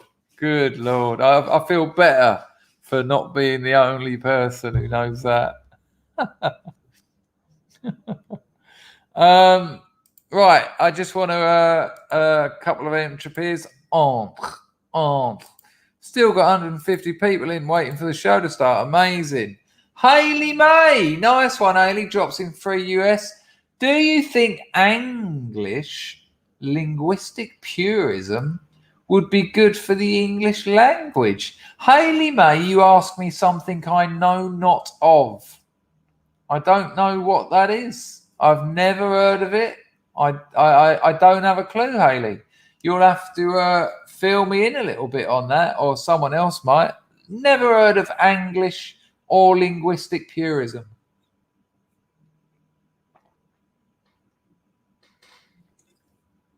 And I've just finished me Precari Sweat Malou. But nice one on the donation. If you can give me a bit more info, I'll have a look after the show and get back to you maybe. Great, thanks for the donation, Haley, and thanks for the question. Maybe some people in the chat can shine a bit of light on it. Grego drops a lady in. He says, are you sure the mother-in-law didn't just think you tried to buy her daughter? How much do you want for your daughter? That's an actual quote that my friend said to someone's mum once. Yeah, literally round this bird's house, I was going out with the other daughter and the mother was there, and she went, oh, you brought a friend round? What, is he going to go away with Karen, is he now? And he went, I was thinking about it. How much do you want for your daughter? I was like, fucking shut, don't, shush, just shush. No, she did not think that, no. Maybe she did. Maybe I've been completely blaggertroned. And what have I done here? Pax Max drops 25 US. Good, you're back. Did you have more than one Slamaloo? Was it hard to leave the province? What a good couple of questions. No, thank you, Pax Max, and Grego and Haley May for your donations. Lovely. No, I didn't. I just done the one Slamaloo. I did leave it there for a while, though. After I got rid of that tobacco, that was jank. But the Slamaloo was probably there for about an hour, and I got quite into it. I did consider having one today, but then I thought, hang on a minute. I know where this ends up. The next thing is I'm at home with a little bit of bent metal and 3 pots. And that, like, we're looking at trying to buy an house in a couple of years, right? And the question is, do we live in the provinces? Do we live in the city? House prices in the city are going to treble in 2 or 3 years, if not more. This place is growing at a fantastic rate. It's got everything on its side to become the next Asian success story. And economists are saying this as well. So that would be a good investment. And there's decent schools for kids. But the provinces are fucking lovely. You know, they're lovely. And although the schools ain't so good, I can homeschool my kids and still send them. Because in the provinces, as kids start school at 6 years old and they leave when they're about 11. And that's if they're lucky. Because most families want them working. They want them working when they're like 8. Really? 8 years old. My missus was working in the paddy fields when she was 6. Why I'm going there is because if I'd got another one in me, next thing I know, I'll be here doing it. But if I move to the provinces and I can get my hands on it regularly, I could see it being the sort of thing I'd do on the regular. I like the ritual. You know, I like making my new coils. I like doing all that. There's no nicotine in here. It would be a similar kind of thing where I just shove that up there. And but not at the moment. No, I resisted this morning because the grandmother was up at the crack of dawn. Not that dawn. That would be ridiculous. And making hers. And I thought, the old Slamaloo. It's actually SLA, Sla, and Maloo. The Sla is the beetle nut, the Maloo is the leaf. Lord knows what that white stuff is. Probably just some. Could be anything. Could be anything. Other question. Was it hard to leave the province?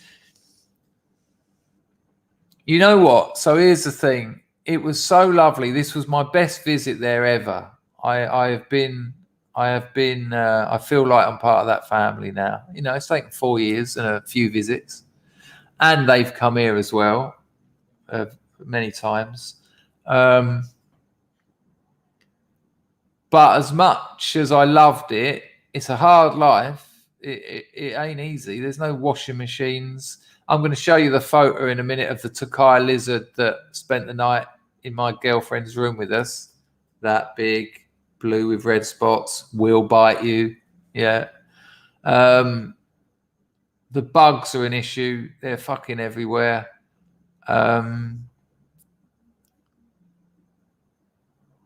They don't eat very well. You know, I bought those steaks, so they did. But if it wasn't for them, the food isn't great. And you know, how long would I put up with that for? Because I want to eat nutritionally, you know. And you say that though, and then there's people there that are 107 years old. So, I mean, have I been conned with nutrition? I don't know. You see some things out there that ain't great. Like I said it the other week, my girlfriend's dog got hit by a car in the middle of the night. My girlfriend ran out of her house because she heard the noise and watched the bloke put the dog in the back of the car and drive off with it. Now, it's hard enough having your dog killed, but knowing someone's now chopping it up to eat, that's difficult. You know, it's a hard life out there. You know, people get sick and they can't afford to get treatment, and they just won't. They don't even bother because they know they haven't got anywhere near the money it would take, and they'll die of things that you could probably get cured for 30 quid. Now, I've offered before to my missus. I said, look, just give her $50, and she says, you can't. And there's, you know, things I don't understand about all that. You know, one of them had toothache, and I said, why doesn't she see a dentist? And, you know, my girlfriend tries to sort of just deflect me because she knows I'll offer to pay, and she'll deflect me. She doesn't want to, or doesn't like dentists, and it'll be all this thing. You know, I'm watching someone crying with toothache and her face sticking out. And you know, that's an abscess that can kill you. An abscess can kill you. And I'm saying all this, and when I said, look, take her to a dentist, and she said, yeah, but that's $50, and then the taxi up there's $50. I said, she look at her, and she said, yeah, but you, and I don't understand the politics, you know. And she said, look, and my girlfriend's like, look, thank you for offering, but that can't happen. And that's hard to understand. And then I watched someone hammer a bit of bamboo down into her abscess. Got a bit of bamboo, sharpened it up, had a little wooden mallet. She opened her mouth. A couple of people held her down, and he's just put it there. And then she screamed like you never knew, and then she gobbed out a wank's worth of pus and blood, and the blood just kept coming. Day later, toothache gone. But she'll get another one because the problem hasn't gone. There's still an hole in that tooth that's getting food in, that's getting infected. So, you know. The other thing is they do their traditional healing, which I've told you about before, where they get like, I'm just trying to think, like a bottle top, and they'll scratch the skin, and they do it on kids, and the kids are screaming. And when they're finished, they've got like these red welts, like 6 or 7 stripes down their front and their backs. And there's nothing, there's no medical. Well, this is interesting, actually, because I said to my missus, because I spoke to a Cambodian doctor about it, and as soon as I started explaining it, he said, oh, I know it. He said, no, he said, it's nothing. But there is a ritual there. There is the child getting all the family sit round and soothe the child while they're doing this scratching thing.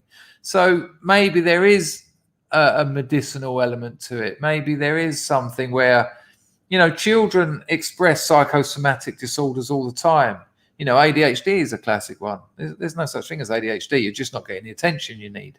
So if a kid is sick and they're expressing something similar, going through that ritual, and rituals have involved pain for millennia, you know, and then they're marked with that. There could be something there. Now, don't get me wrong. I'm not saying it cures anything, but if it's psychosomatic, it certainly might. Then it might reverse it. Fucking hard to watch though. Fucking hard. You don't want to see a kid screaming like that. You know, and there's one of the kids fell off his motorbike, gone over the handlebars, and he had a hole in his head about a centimetre deep, right in the middle of his head, big, about an inch and a half long, centimetre deep.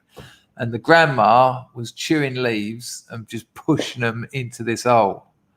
And in the end, there was another barang who's the neighbour's, a boyfriend of one of the neighbours. When he saw it, he said he's got to get to an hospital like yesterday. And against the family's, I can't think what the fucking word is. He put him on the back of a motorbike, took him to the doctor, and the doctor said, first thing I've got to do is clean all this shit out of it. And so, you know, there's all that sort of stuff. So it is a very few days, nice. And I did love it. But when it's going good, it's great. But there's elements to it that I don't understand. There's elements to it that I will never understand. And you have to take those kind of things into account if you're going to live somewhere. But it was quite sad because I had an amazing time. I had a really amazing time. I've never had a big family like that, and I really felt part of the family. That was the difficult bit. But that, you know, that can happen again. Thank you all for those donations. Great question there, Pax Max, as well. Just closing some windows. Don't worry, people. The show's going to start in a minute. I swore I'd only do an hour. Look, we're nearly at an hour and 40 and I haven't even started yet. Incredible. Moslab, nice one, mate. Love you, bunch of brilliant, funny people. Chat has been fire. Oh, I say it every time I stream, Moslab. You lot are absolutely on fire. And it's great for me because loads of stuff to work with. No, I couldn't agree more. Couldn't agree more. Nice one, Moslab. Appreciated. Oh, Glow Rocks. Hello, son. All right, Christopher. Hope it was a good visit to the in-laws. Finished the dinner here. Mac and cheese. A little bit heavy for me, missus. I'm not a fan of mac and cheese. I mean, it can be done very well and it can be done very badly. But the problem with it for me is it reminds me of cauliflower cheese, which my mum used to force me to eat. And I ate cauliflower. I detest the stuff. And so when I get that sort of burnt cheese topping, I always feel like there's going to be a cauliflower in there somewhere. Maybe I should have grown out of that. Well, if you've just arrived, Arklow, maybe check the last hour and 45 minutes because that's all I've been talking about, really, was the visit to the province. Sunday afternoon, isn't it? Nice one, Arklow. Thanks for the donation. Meccano Capruscicaco. All right, don't worry, people. The show's going to start shortly. For the people who don't follow me on Telegram, I will show you a few photos. And like I say, don't worry, there's not a lot of them. So here we go. Here's the holiday photos. So that's Grandma, 108 years old, and she is actually making her Slamaloo. Now, you can't zoom in on... hang on, if I go like that, and then I go like that, and then I go like this, you'll see a little metal pot and a Slamaloo. How amazing. Hang on, how do I do this? Come on, you can do better than that, son. I don't know if you can see it. Why can't I get that? Oh, hang on, let me crop it a bit differently. Let's just get the Slamaloo bit done.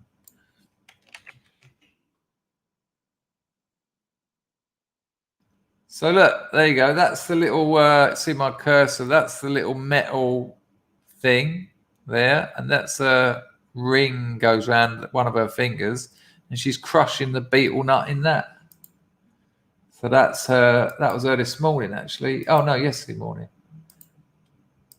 Prepping a slamaloo. That in the background there, that's a traditional Cambodian pad. Here's the weird thing. My missus wants like one of the new Cambodian houses that look like birthday cakes, but I want one of the traditional places. And she's like, yeah, I don't know about that. Because to her, you know, the future and all new modern things are lovely. But to me, that's lovely, you know, easy maintenance. If there's a problem, you can, you know, those houses are built out of everything around them, the trees around them. So if something needs repairing, you just go and tear it off a tree. So there's Grandma. That is the back garden. That's the back garden of my missus's house. This one in the middle there, that's a banana tree. Well, so's that one. Oh, you'll get a zoom in of the bananas in a minute. But that's a lovely back garden, right? And it goes on and on and on, and then you're in the jungle. There are snakes and spiders and whatnot, but, you know, when you see like 4-year-old kids walking around in it, it's like, man up a bit, son. So that's the actual banana flower, and they're the bananas there. You can see them there.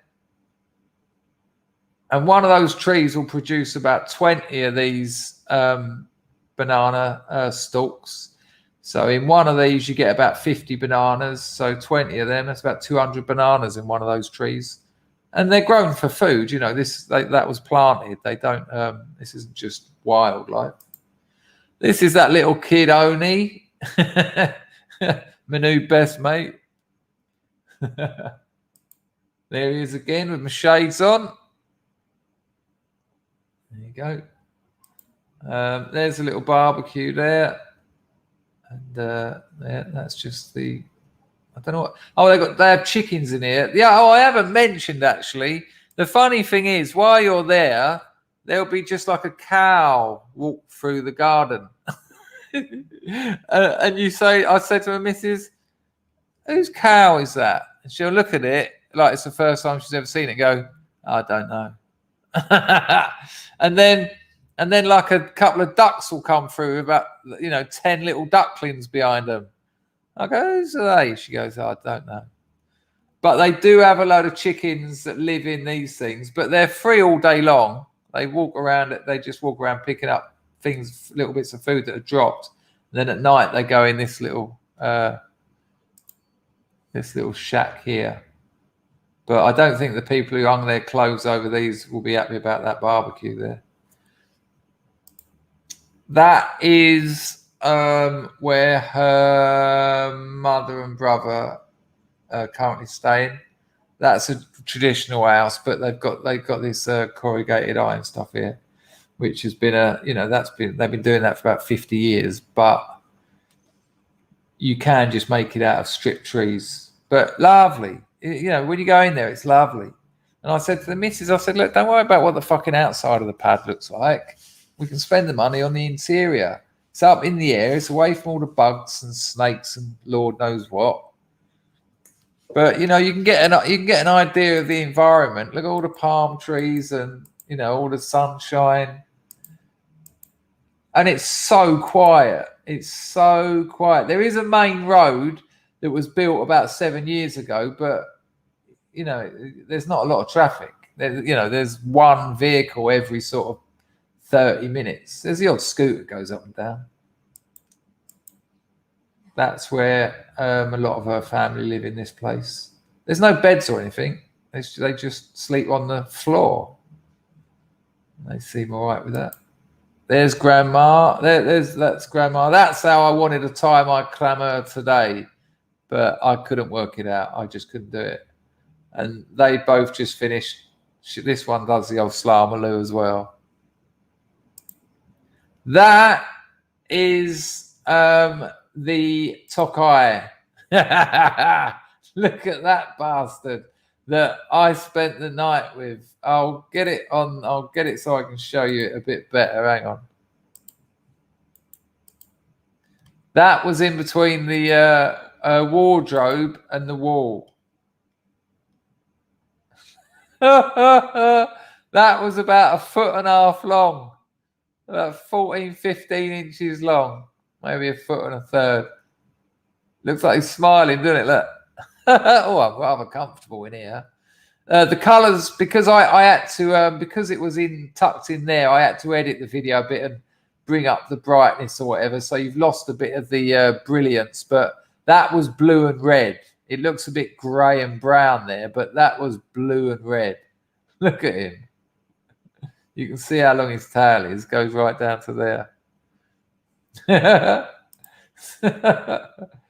And you'll get 4 or 5 of those in a night, you know, in her bedroom. And that was me photos from my little recent trip to the provinces. The show's shortly going to start. Give me a couple of seconds.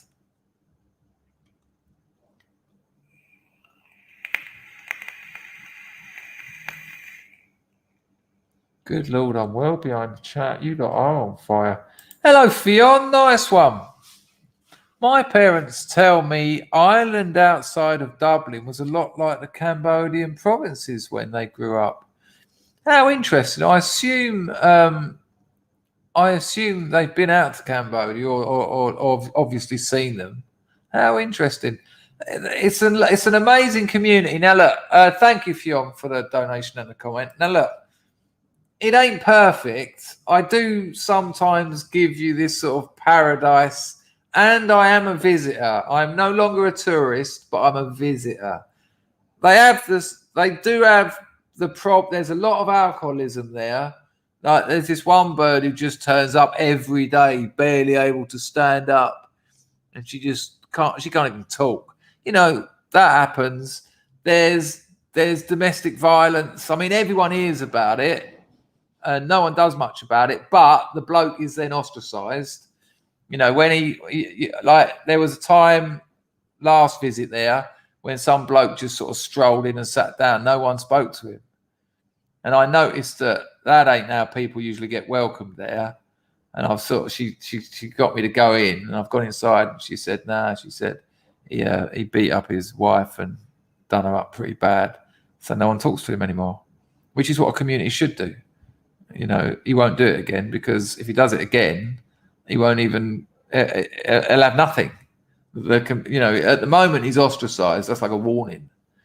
But, you know, that ruins you in that kind of environment because, sorry, people, I've got to get some more water. There it is. In an environment where different people have different skills, you need to have the community on side, because you know different people can do different things.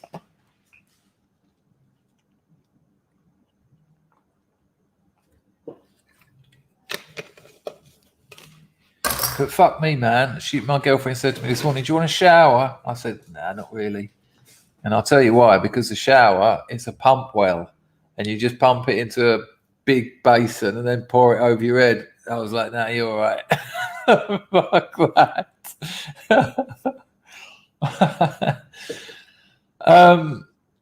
But yeah, there's quite a community. But you know, there's problems because humans create problems. We are imperfect and we cause problems.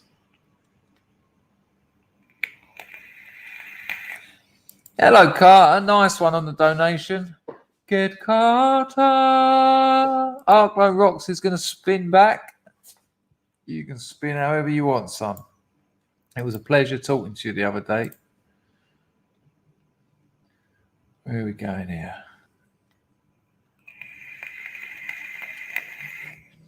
I'm missing all the jokes. I'm missing all the chats. What's the CC? What's all this CC? Are you talking about the grandmother? Most of the old women shave their heads.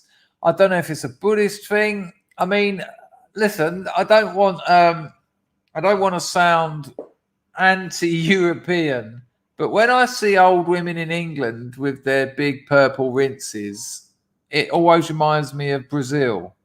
There's something not right with that. It looks a little bit embarrassing. I'm quite into the old dears shaving their heads. You know, she's over 100 years old. She's not on the pool, and it's easier to manage.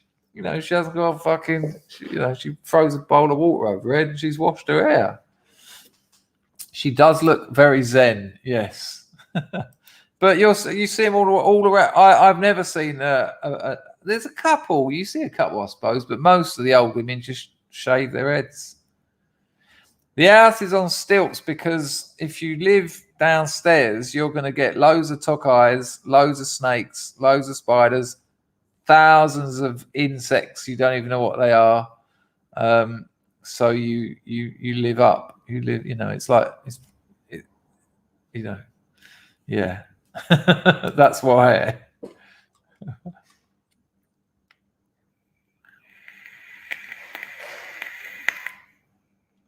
Hang on a minute. Macaroni cheese, cauliflower cheese. So CC is cauliflower cheese. Oh, it would appear we have a slight difference of opinion in the chat, Jeffrey. Don't worry, the stream's going to start soon. The Pro, nice one, mate. Appreciate that 10-bit. Now then, laddie, I bought a bored ape. I suggest you buy a loaded lion from crypto.com. Easy money. I have a lot of people telling me to buy things with the old crypto. All right, let me make a note of it. I'll have a look. I ain't got any money to invest at the moment. It's all in my free trade and I don't really want to take it out. Hang on.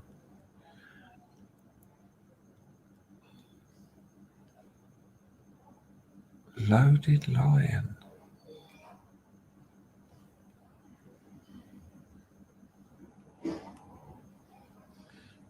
I mean, there are two people that you all know, two people that were once quite active in the nationalist scene who have both made absolute fortunes out of crypto. That's for them to tell you, not me. Yeah, I ain't seen Dub Power for a while. Anyway, the show's going to start in a minute. That's also a good point. It doesn't quite get that high. Some provinces do flood though, but yeah, there is the rainy season. You don't want your house on the ground. So there you go.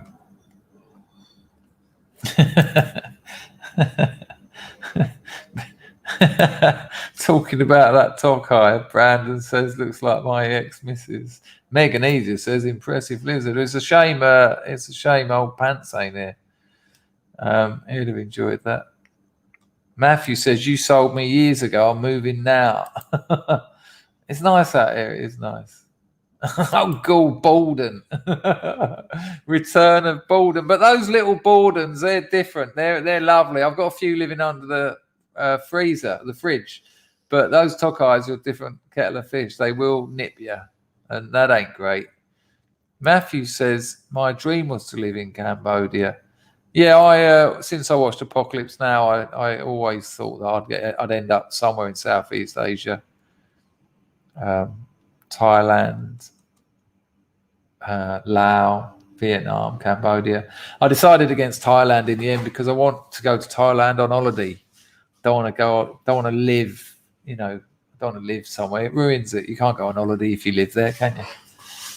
So I can still go to Thailand on holiday. Hello, Kajet. Oh, I didn't know you were on the firm. Nice to see you, mate.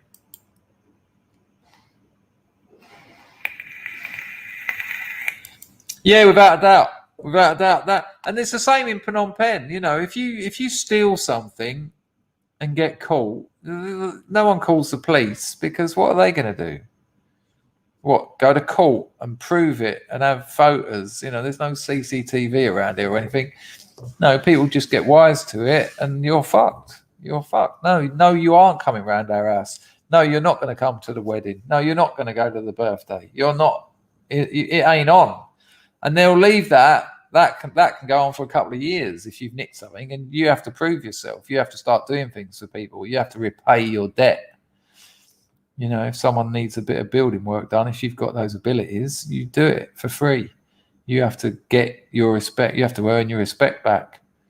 It works. Isn't it weird? Communities work. It's strange. It's almost like it was intentional that they got rid of them in Britain.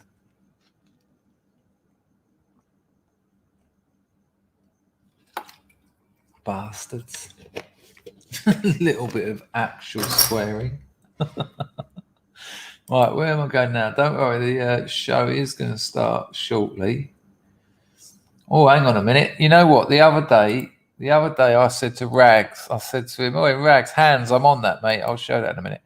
The other day we were watching, do you remember we watched the toxic masculinity section and a bloke was putting a bow into seeing if it could go through bulletproof armor? And I said to Rags, have you got one of those weird shaped bow boxes? Because Rags is a champion archer. He's like the Irish champion.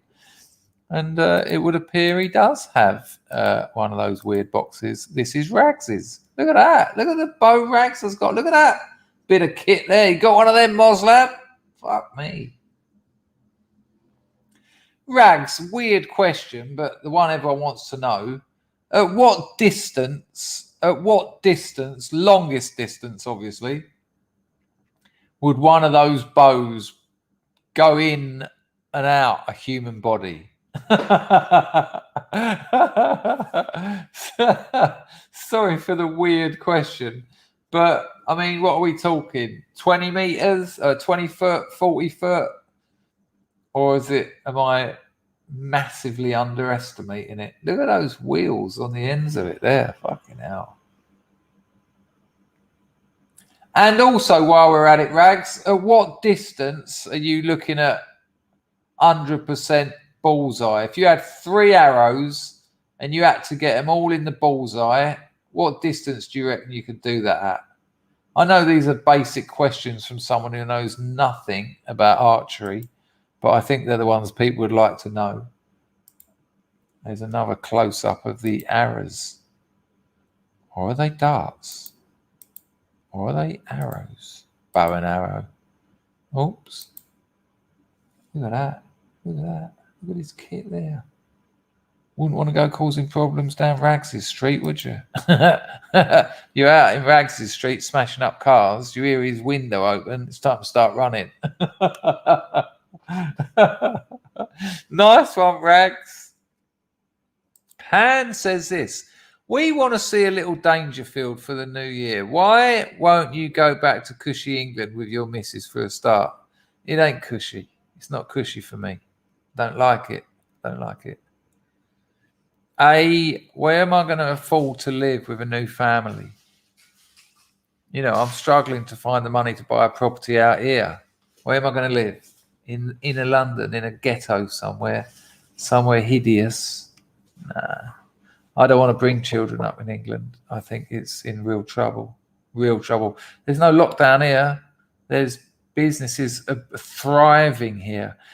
This little road down here, there's going to be 4 new restaurants here in about 5 months. Round the corner, there's a new cafe being built.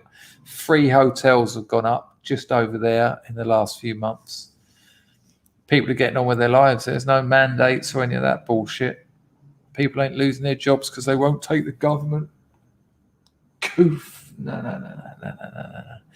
They're going to be holding children down and jabbing them soon. You know, Germany are looking at it, aren't they? No, it's your choice. You don't have to have it. You can't work though. Can't go out. Can't go shopping. I heard that somewhere, it might be Germany, they're talking about different shopping times for the unclean. Fucking hell, man. Can you imagine? Everyone else can go when they want, and then they ring these bells, playing air raid siren, all the unclean come out, quickly go shopping. You got an hour. Where's all the food? Nah, we save all the good stuff for responsible people. Go on, you get all yesterday's bread. No, it's not for me. It's not. I'm sorry, it's not for me anymore. Too old, too tired. Nice one, Hanzo. It's a fair question, but no. There's an international hospital here. My girlfriend gets pregnant. She'll be looked after.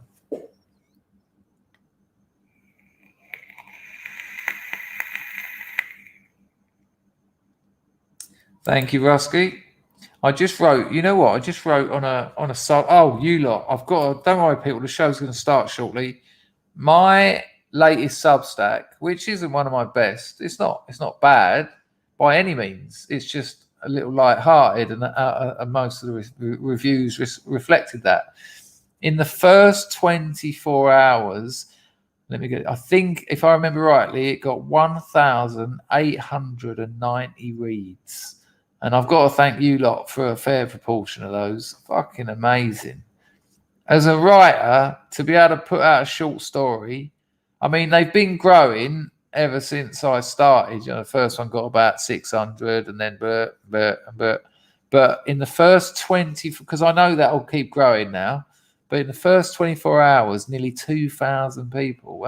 That's luxury to me, you know, because it inspires you to write more.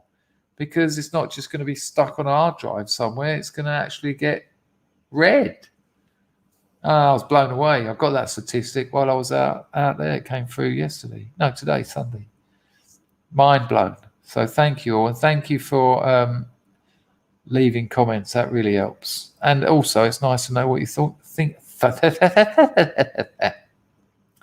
Nice to know what you think about it. Don't forget, people, Scott's Armour tonight. With Jack London. That'll be super cool. That'll be well worth a watch. I'm sure I had a meme I wanted to show you. Let me see if I can find it.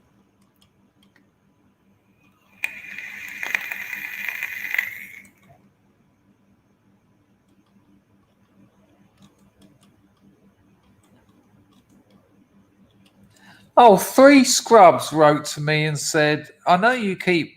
Listen to this. 3 Scrubs. I won't out you, because that's why you say it in the emails rather than in the chat. 3 Scrubs wrote to me and said, I know you keep promoting Salty Cracker and that, but you're far better streamer than Salty Cracker, which is a lovely thing to say, because I think he's a nuts. I think he's the best streamer on the internet at the moment. But that was nice of three different people to say that. I'm just catching up with a couple of super chats. It looks like Ged Carter. Hello, Loki. How are you, son? My grandmother would be mortified if she saw what has become of Germany again. It's shocking, isn't it? Absolutely shocking. Matthew, if you're serious or semi-serious and you want any information, just hit me up. You know my email. Be a pleasure to help you. Ludwig, hello, mate. The French have been smashing up segregated markets. Good. This is all obviously going to happen. Hello, Aramas. You know, this is what happens in communism. People start starving, and you know, they just see their nations being ground into the dirt. I mean, look, let's just look. It isn't happening here. And there's no mad deaths.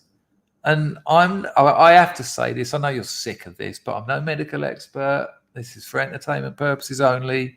But countries, it would appear from the research I've done, and the research might be wrong, but the countries with the implementing the hardest measures seem to be the ones suffering the most problems. You know, you wouldn't even know that there was a bubonic plague going on out here. You just wouldn't know it. Get Carter. Just wanted to get my donation in before the show starts, so I'm not interrupting. Thank you, Carter. You see, that's why I like you. That's why I've always liked you. Considerate. It's always, it helps to get it in early like that, because you know, it does get a bit clunky when I'm on a roll with some recent political goings on, and you know, having to thank someone. So thank you. I appreciate your donation, your sentiment, and your consideration. Thank you. Graham says, I'm definitely jumping on this Substack. I keep forgetting to. I bet it's class. It would appear to be, when you're getting nearly 2,000 reads, and it's my 13th story on there. So people have read them before, so they're coming back for more, and so are more people. The link's in the description, anyone. If you like reading short stories, some of them are not so short, but the biggest ones are like 10,000 words, but they're split into 2. only because they had to be, because Substack limits you at 5,000 or something stupid. But yeah, I'll never monetize my Substack. So if you like reading, it's just things that happen to me. I'd advise you to go in with Whatever Happened to Hunting, because I think that's been the most popular. That's had nearly 3,000 views. And it's a cracking week. What a time that was. I'd love him to read it. I'd love him to read it and email me and go, "Oi, you cheeky bastard." That would be something. Yeah, Graham, have a look, mate. I'd really appreciate it. And everyone who leaves comments, that really helps, because people who go to the stories, they see that people are reading them and commenting, and that's going to maybe motivate them to read them. And also it'll help with the old algorithm, which is what you have to do these days. Mega Essex boy. Chris, I'm banned from all pubs, restaurants, hotels, some shops, gyms, pools, hairdressers, concerts, festivals, public events and buildings. Mrs. lost her job and now they're building quarantine camp. And you know what, Mega Essex boy, what makes that even more disgusting is I've seen your PM giggling about this stuff. It's easy. just get the. It's easy. I don't know what to say, mate. You know, we've talked about, for people who don't know, Mega Essex boy lives in New Zealand, and when we spoke to him here 2 or 3 years back, he's got a great life out there, and now it's fucked. Did you see that news the other day about 3 kids who escaped a quarantine concentration camp? It was like fucking something. It was like 28 days later. Lock your doors, you know, fucking hell, batten down the hatches. 3 of them have escaped. They're running free. They even put a fucking, like a police, what do they call it, where they, you know, stop all the cars. They were looking in people's boots and that. And I called this about 2 months ago. And most of you all know, I guarantee what I'm about to say will happen if it isn't already. People will be hiding families, especially children, in their basements or cellars, as it were. I guarantee it, because it will get to the point where they'll be knocking on doors. Have you got your thingy, Bob? No. Right, okay, we need to put that on record. Thumbprint, signatures. You'll be signing things off. Soon it'll be bank accounts, all sorts of things that will fuck you. I mean, that's fucked you. Let's not pretend that what you've just said has fucked you. But there's more levels to that. And yeah, camps and things. And so there'll be clean people who will know. You know, there's plenty of people who've had the jab who don't believe in mandates, and that's how it should be.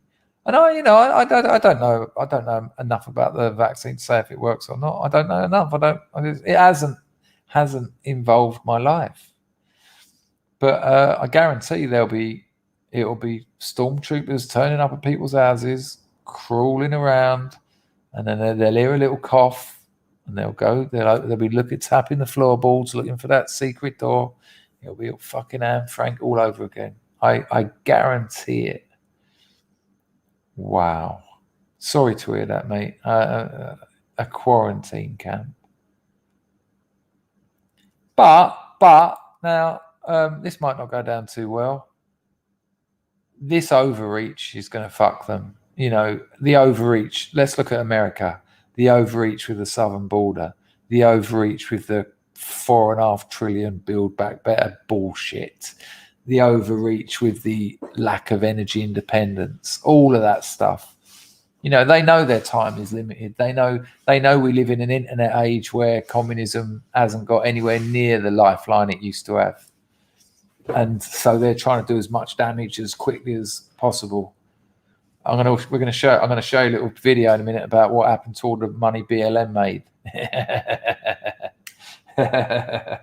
Mind-blowing stuff.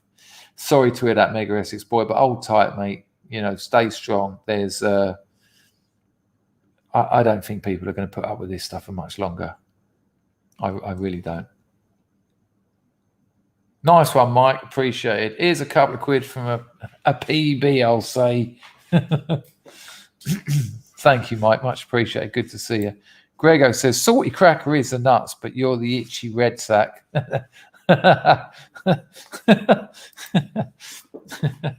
Thank you. Where are we? Mega Essex Boy says, my town has been sucking it all up and Liv treating me like one of those. Shocking, man. Absolutely shocking. Well, I think you will be wearing badges soon. I think the unclean will be wearing badges, like a yellow star, for instance, or a pink triangle. This is interesting to listen to. Hello, Jays. How are you getting on over there on Twitch? You looking after the place for us?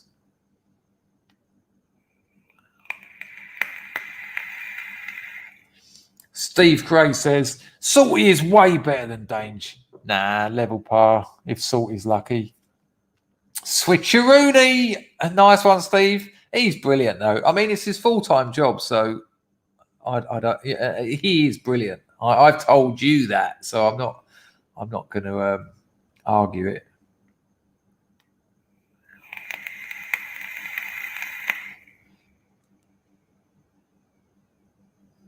Broken silence. Hello, mate. He says the way to stop England going to the dogs is just to be English. I'm sure something will happen. I don't think this is going to last. I really don't. I'm convinced. Year and a half. This will be gone. I just don't think it's just not. You just can't implement it. I mean, you can't say too much, but get your Tor browser. Get yourself on the dark web, and you'll be surprised what you can get hold of. On Minecraft, I mean, obviously. Well, not only that, Grego, there's also the average age is about 26. So there's things like that. There's it's I don't know why, but I think we had it here ages ago. You know, we're very close to China. There was a period, a lot of people getting sick. I can remember it. And, you know, again, I'm no scientist, but I think herd immunity done its job. Honestly, if you came here today, you would not know there is anything happening. You might be asked to put a bit of alcohol on your hand before you go into a shop, but that was enforced for about a day. And now they're just dusty, unused. Half of them are on the floor. No one gives a shit about it all. People have got other things to worry about. There's no welfare. That's the kicker. There's no welfare. You need to work or you die. You need to work or your children don't eat. So people work. End of story. Hello, Mrs. Carter Cole. Hope you're well. Hope you're keeping the boy in check. Someone has to. It's madness round here. The pro drops another 10-bit.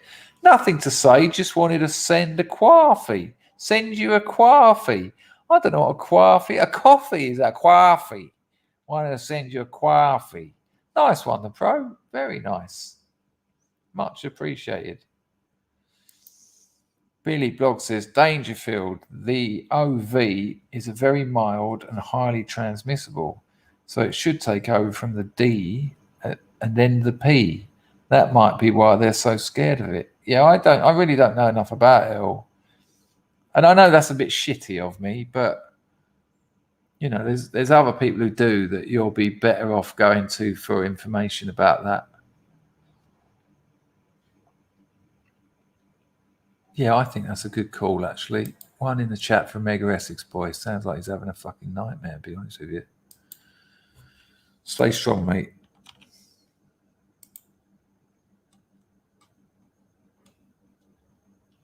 Right, let me show. I actually have got something to show you. Oh man, it's nearly 2 a.m. Mousecat, what day are you booked on Millennial this year, Chris? Bollocks, I am. I'll have to have a look. I am. It's all done. I've got my date. I'll have to have a look, and I'll tell you in the tomorrow morning stream, and it'll go on my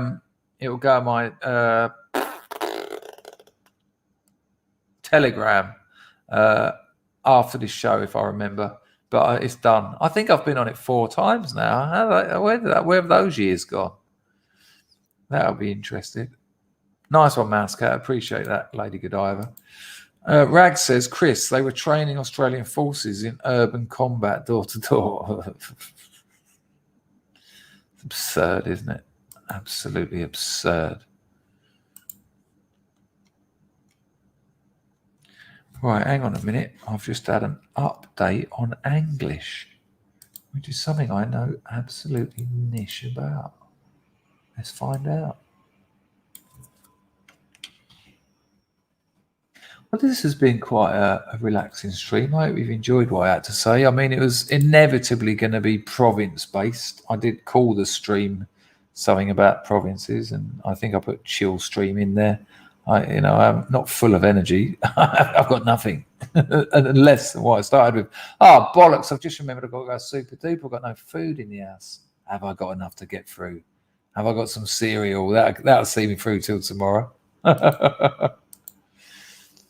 Haley May says this. English speakers don't use borrowed words from other languages. For instance, they would say word book instead of dictionary. That seems very, very complicated because I don't know about that. I think language has to grow. And I think, I don't know if if I'd support that.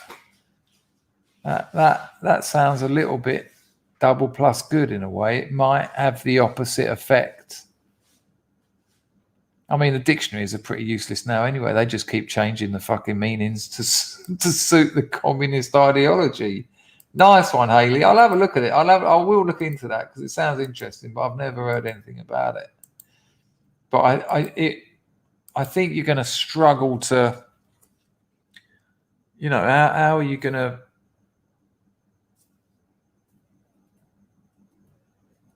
what are you going to say for camouflage? I think we might have gone a bit far for that one. Mousecat, did I thank you for that donation? I'm not sure if I did.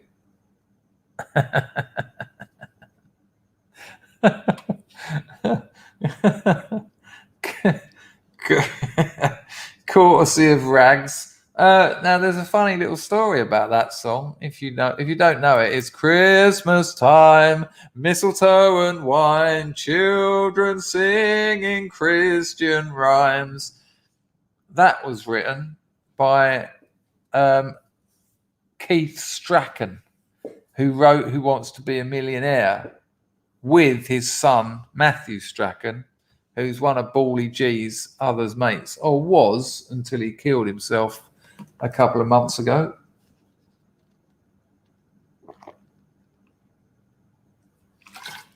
He was an alcoholic. He tried to kill himself about a year ago. Drunk about 3 bottles of vodka, set light to his bed, and then halfway through thought, this is quite an idiot's way to die. Jumped out the window, broke his spine and his legs, fully recovered, then killed himself. You'll be surprised what having all that money can't do for you.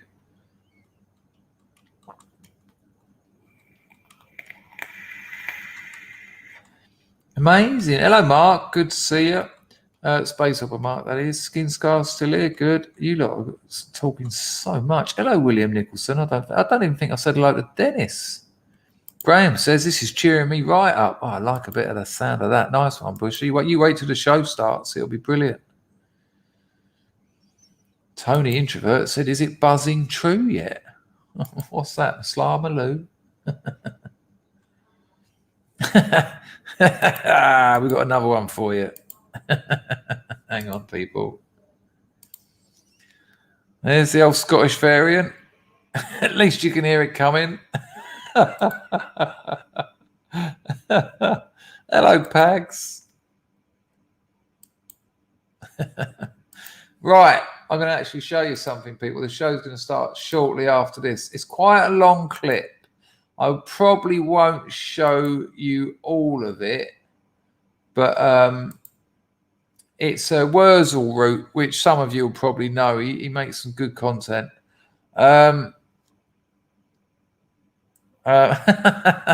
His sister Michaela Strachan bothers animals.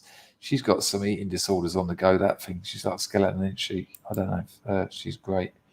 I'll take Christ if it has to be. Right. This is quite interesting because he's got some figures. I feel for Wurzel though. He's got something of the suicide about him. He's certainly taking the weight of the world on his shoulders. But you know, this is quite an interesting. It's an 8-minute video. We ain't watching all of it, but we'll probably watch 4 minutes because it's very interesting. So check this out, people. An audio check would be handy, but this is quite mind-blowing.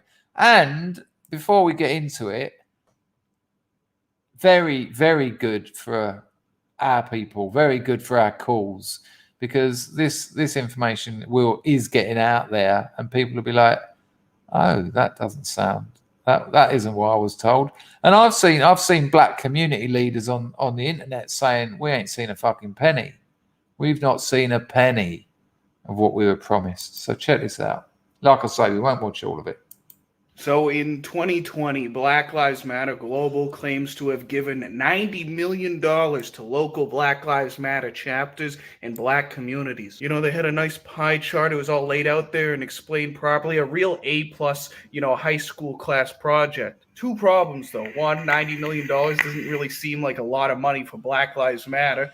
And 2, I don't believe you. I made a video like this last year, but now we have some more up-to-date tax filings. A brief rundown on how this stuff works because it is intentionally complicated. All right. So for those of you that find that American accent hard, apparently Black Lives Matter gave out 90 million to local Black Lives Matter chapters, right? 90 million they dished out, apparently. It's June 2020. Orange Man is still president and still bad. You're sitting on your couch watching the news and you're hearing about George Floyd, Black Lives Matter, all of this stuff. Your wife's boyfriend saunters out of your bedroom towards you. He's shirtless. He says to you, "That's screwed up." And the white guilt just starts overflowing, and you donate $100 to Black Lives Matter. So the way you donate is through a donations platform called ActBlue. ActBlue will immediately take 3% or $3 out of the $100 for themselves for the price of doing business. But ActBlue does not then give the money to Black Lives Matter. It gives it to 1,000 Currents. And after July 10, this is Tide Central. Now, Tide Central and 1,000 Currents, these are the financial advisors of Black Lives Matter, which means that they are nonprofit and they oversee. Just so you know, a lot of people don't. Non-profit organisations sound great. Oh, we're non-profit. I've got a friend of a friend who runs a non-profit charity. He pays himself £150,000 a year and his missus. That's 300 grand. That's over $250,000, right? A year salary. So it's non-profit. They don't make any profit, but they make over $250,000 out of people's donations. Oh, we're a non-profit. Yeah, there's no profit. Yeah, well, not surprising since you're paying yourselves fucking 300 grand a year. So remember that when you're in non-profit. It doesn't mean they don't make money. It's just they don't have any profit left at the end of the year. Their bottom line is zero. Okay. I'll take it back a bit for context. Financial advisors of Black Lives Matter, which means that they are nonprofit and they oversee and control all of the donations coming in to Black Lives Matter. Now, if the financial advisor were to, for whatever reason, not seize the money before 30 days passes, ActBlue would keep the money and there would be no records whatsoever of this happening. But once 1,000 Currents has the money and has claimed it from ActBlue, it is now up to them to donate the money and grant the money back out to Black Lives Matter local chapters. Now, let's look at the Form 990 of 1,000 Currents, which shows all revenue, grants, assets, liabilities up until June 30th, 2020. As we can see in the previous year before this report, 1,000 Currents brought in $6 million. And then in the year of 2020, up until June 30th, they brought in $87 million.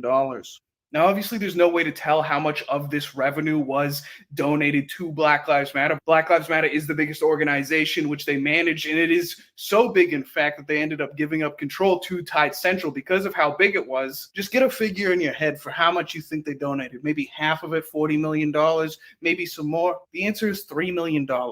The rest of the money, $83 million, is being held in cash assets by 1,000 currents. So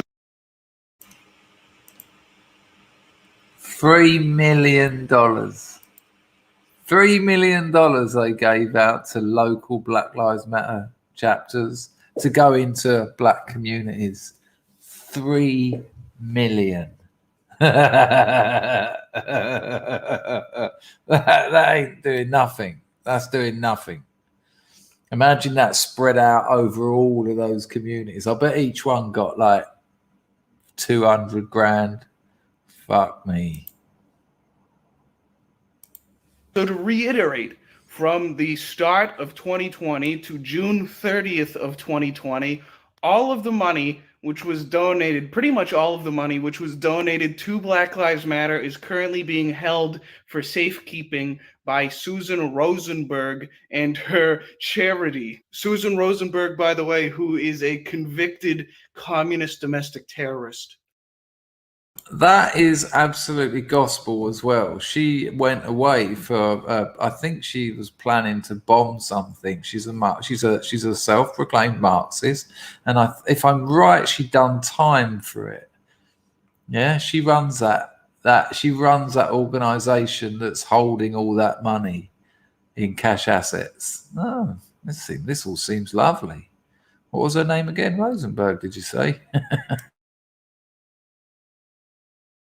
I'm sure she'll get around to donating that money and granting it out to Black Lives Matter soon, sometime soon. I'm just kidding. You guys clearly got scammed. That's hilarious. But I don't know. Maybe we'll have better luck with the Tide Center. Now, the Tide Center had $250 million of revenue in the calendar year of 2020. Of that $250 million, they gave away in grants $60 million. It should be mentioned they had a $100 million revenue jump from the previous year. And, I'd say a lot of that probably had to do with Black Lives Matter signing on to them. Of the $60 million in grants which they gave out, you would think that they're donating pretty much all of that to Black Lives Matter, since that's where the money came from, right? Well, the largest single grant that they make, to the tune of about $20 million, is to Tide's Foundation, which is the parent company of Tide Center.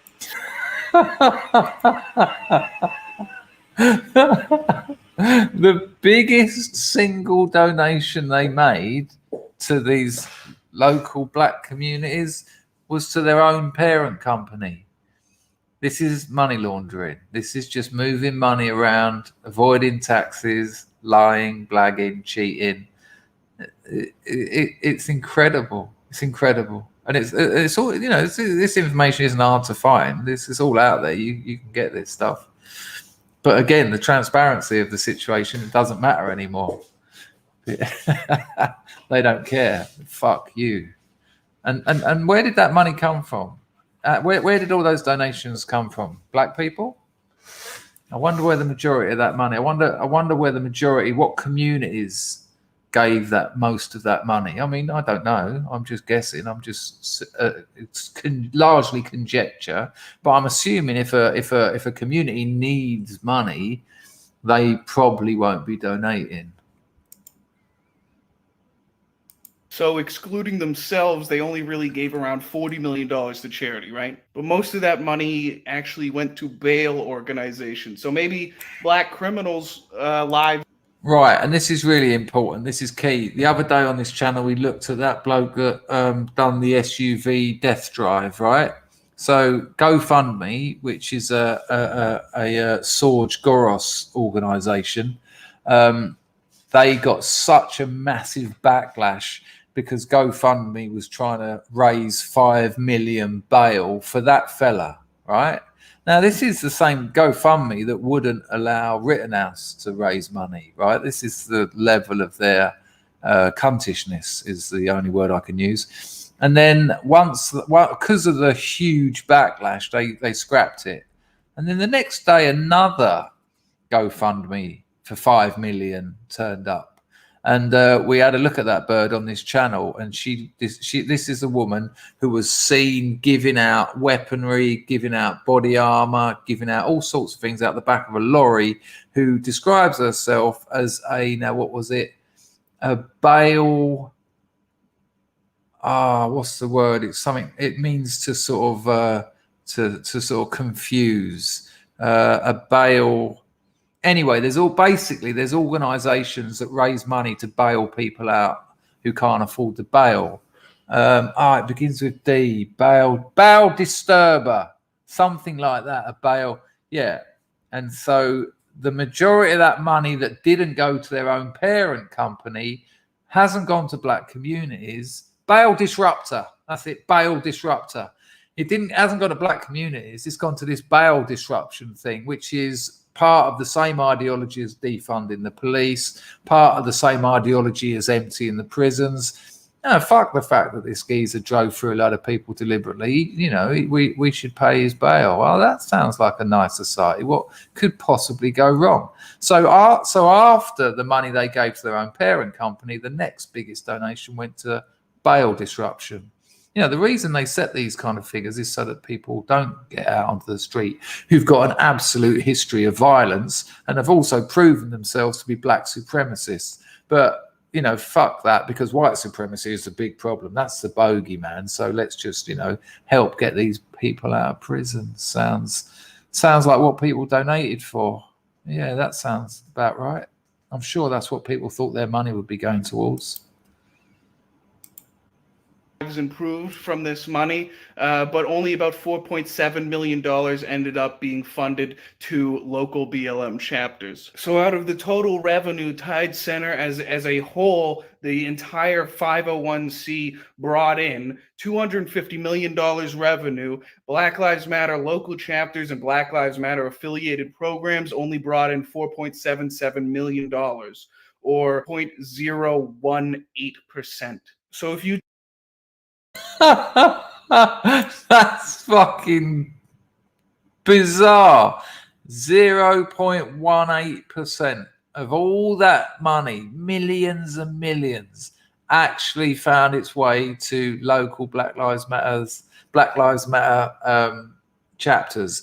Now, this is why this is actually a win for us. This is all part of the New Jersey, the Virginia, the gubernatorials, the Rittenhouse thing, this build up to the bloodbath of the midterms, because those local Black Lives Matter charities, I believe they're good people. I think they're people that thought, yeah, we could do with some money, we could do with education, we could do with turning this ghetto round. And after they saw these people get all this money, these millions and millions and millions of dollars, and then they saw their Marxists, we're trained Marxists, they said it themselves. And the bird who owns that company is talking about is a convicted Marxist terrorist. Once they've seen that they're keeping all that money and buying lovely houses for themselves in lovely white areas, they're probably thinking, well, fuck these people. And so that organization is just imploding. It's just, you know, do you think they're going to be painting those slogans on walls anymore? Do you think they're going to stick up for it? Do you think they're going to do that for another year? Do you think they're going to spend all their time trying to raise money for that organization only to see it being siphoned off to those fuckers? Not a chance. That organization's over. What a terrible shame. Thank you to Pro. Yeah, without a doubt, that was my oh my god, dude, was pretty much my response to this video. Rag sent me this, by the way. You donated $100 to Black Lives Matter after July 10th. It looks to me like about $1.80 actually ended up in the hands of Black Lives Matter chapters. It's a bit strange, I think. Another interesting tidbit is the Tide Foundation, which is the parent of Tide Center and many different other Tide charities. Their yearly revenue, it increased from around $485 million in the year prior to, in the calendar year of 2020, just over $1 billion. And of course, Tide Center and Tides Foundation, they're completely different things, even though one owns the other one. And Tide Foundation doesn't have any obligation to donate to Black Lives Matter local chapters whatsoever. And of course, there'd be really no way to tell if they were, in fact, siphoning money directly to Tide Foundation from Black Lives Matter. It's dark money, but whatever. But that's not the issue. Anyway, after fortifying their revenue and seeing it double after a year, the purpose of the Tide Foundation is to take hundreds of millions of dollars, even billions of dollars, and funnel it into grassroots activism organizations. These grassroots activism organizations, of course, push this global homo progressive agenda and obviously ask for donations. I mean, this is the most important part because everyone expected that Black Lives Matter supporters were getting scammed. But the takeaway from this all is that anything that has widespread popular grassroots support, grassroots activism is supported by hundreds of millions of dollars from the most wealthy and corrupt people on the planet. All of these left-wing grassroots organizations, which are supposed to show the popular support for progressivism, many of these organizations, which are socialist, are explicitly being funded by the political elite, the most wealthy and corrupt people in America. It's like a multi-level marketing scam. They receive donations in Tide Foundation, and then they pay the donation money to grassroots activists so that they can extract donations from people in order to pay more people to push this garbage. There is no popular support for this progressivism. There is no grassroots global homo. It is all coming from the wallet of these swamp-dwelling political elitists. Is this not the most terrifying totalitarian false democracy that one could imagine? This corrupt class of the political elite who owns all of the media, all of the systems of receiving information. They use their absolute control of the media, information, technology to feed you nonstop global homo propaganda. And people, they're upset with the rich, the powerful, the corruption, the politicians being bought, the lobbying scams. So the outlet that is presented to these people is grassroots activism, and they own it too. And then we have corporate-owned John Oliver and all these left-wing talk show hosts coming on the media every single night and saying, "Oh, all these MAGA supporters, all these Trump terrorists are going to kill our democracy." Well, I mean, yeah, man, I really support the killing of our democracy if our democracy just means a shadowy veil which conceals the corporate oligarchy, which is the actual form of government in America. Yeah, I say we kill it right now. Cracking video. I'll give you the link to his channel. His name's Wurzelroot. It's cracking stuff. I'll link you to that video because it's worth sharing around. And then obviously you can find his channel from that. I've just put it in the chat.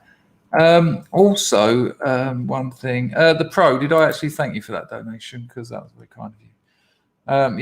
Spread that stuff around. I said I wasn't going to show the whole video because I didn't want you to think that you're going to have to sit for 8 minutes, but I knew once you were engaged, you'd thoroughly enjoy it. Now that one is not, that's a bit long for now. It's quite worth watching a little bit of Mark Dice. Don't worry, people, the show is going to start shortly. A little bit of fiddling around I've got to do here. Good Lord, it's 2 a.m. Hang on, I just got to do this.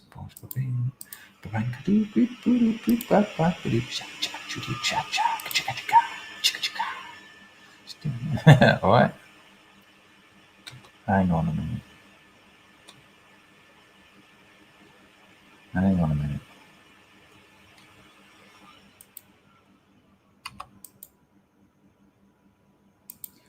Do. I think it's worth watching a little bit of Mark Dice here. We won't watch the whole video, but older. Has everyone else's stream died? Still says 150 people are watching. No, I didn't. I did not, Rags. It's for another day. It's not suitable for today's video. I do rack them all up, Rags. Chill.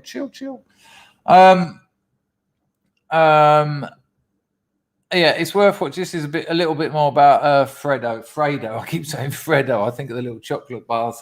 This is quite funny, though. Don't worry, people. This show will start in a moment. But Mark Dice is always on the ball and very funny as well. Not everyone's cup of tea, I get that. But it's always good because Fredo's a bastard and it's so nice to have him going down the pan. You broke CNN's heart, Fredo, not to mention journalist ethics by using your contacts in the industry to try to dig up dirt on the women that your brother, the then governor of New York, and see you later, Ian. Take care, mate. They could be smeared. But violating journalist ethics is a standard practice at CNN. It's a requirement. The problem is you got caught. And we have breaking news to report to you right now about CNN anchor Chris Cuomo. Chris Cuomo, we should point out, has now been terminated here at CNN. That's the latest breaking news about what's happening here at CNN. I want to go to CNN's Brian Stelter. Brian, obviously this is huge news, not only inside CNN, but for this industry. What can you tell us? Yes, Chris Cuomo, one of the most popular anchors at CNN, one of the best-known names in television news, violated one of the most smarmy gits in TV news. Journalistic ethics and norms, not once or twice, but many times. I'm gonna miss Fredo. Remember when he said that calling the self-described journalists at CNN fake news was just as bad as the N-word? I see being called fake news as the equivalent of the N-word for journalists. That's such a desperate reach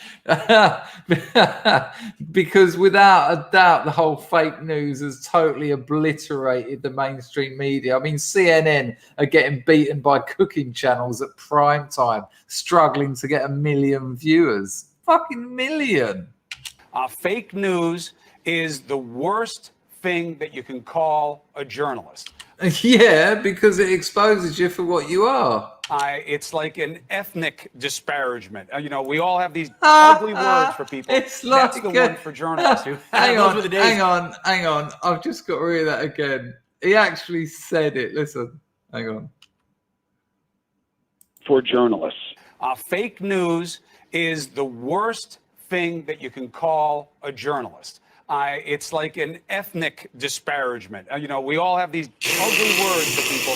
That's the one for journalists. Those were the days. Or when he said that only CNN pundits were allowed to read WikiLeaks documents because they were the media and you and I are strictly forbidden. Also interesting is, remember, it's illegal to possess these stolen documents. It's different for the media. So everything you learn about this, you're learning from us. And who could forget his staged dramatic emergence from his basement quarantine last year after he was diagnosed with COVID, even though we all knew that he was already running around town and harassing anybody who questioned him as to why he wasn't staying at home since he had the virus. Watching him lose his mind over every little thing that President Trump said sure did bring a smile to my face. I hold rallies, and I tell you to ignore masks, and I rip mine off as I vanquish the virus because I am a leader.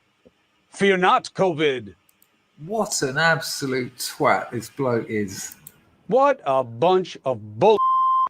Hey, watch your mouth, sir. I know it's a free-for-all over there at CNN, but I run a family-friendly show over here. Like all CNN employees, he regularly endorsed Black Lives Matter violence and Marxist terrorism. Please, show me where it says that protests are supposed to be polite and peaceful. And he also complained about President Trump raising the alarm about the growing anti-white hate crimes that the white farmers in South Africa were experiencing, being viciously attacked and murdered by, well, Mike Pompeo going back to North Korea again because we're trying to denuclearize. Is he going there before or after he goes to South Africa to help out those white farmers? That the president mistakenly told people are being hunted down and killed and having their land stolen. Deal was a smart thing because I think pulling out. Because obviously that ain't happening. The South Africa tweet last night? I want to talk about. The media in America pretends that these kinds of things don't exist, and anybody who cares about this issue is branded a racist. But surprisingly, one story did slip through the editorial cracks over at Newsweek. A white farmer is killed every 5 days in South Africa, and authorities do nothing about it. I don't know if this is still happening over there, but there were certain groups of people that were upset that white people owned farms on land that they felt belonged to black Africans, so they would come and then kill them. President Trump pointed this out and said that he was going to try to help, and so, of course, he was called a Nazi. Let's not forget that time that somebody called him Fredo to his face, and then he flipped out and threatened to throw them down a flight of stairs.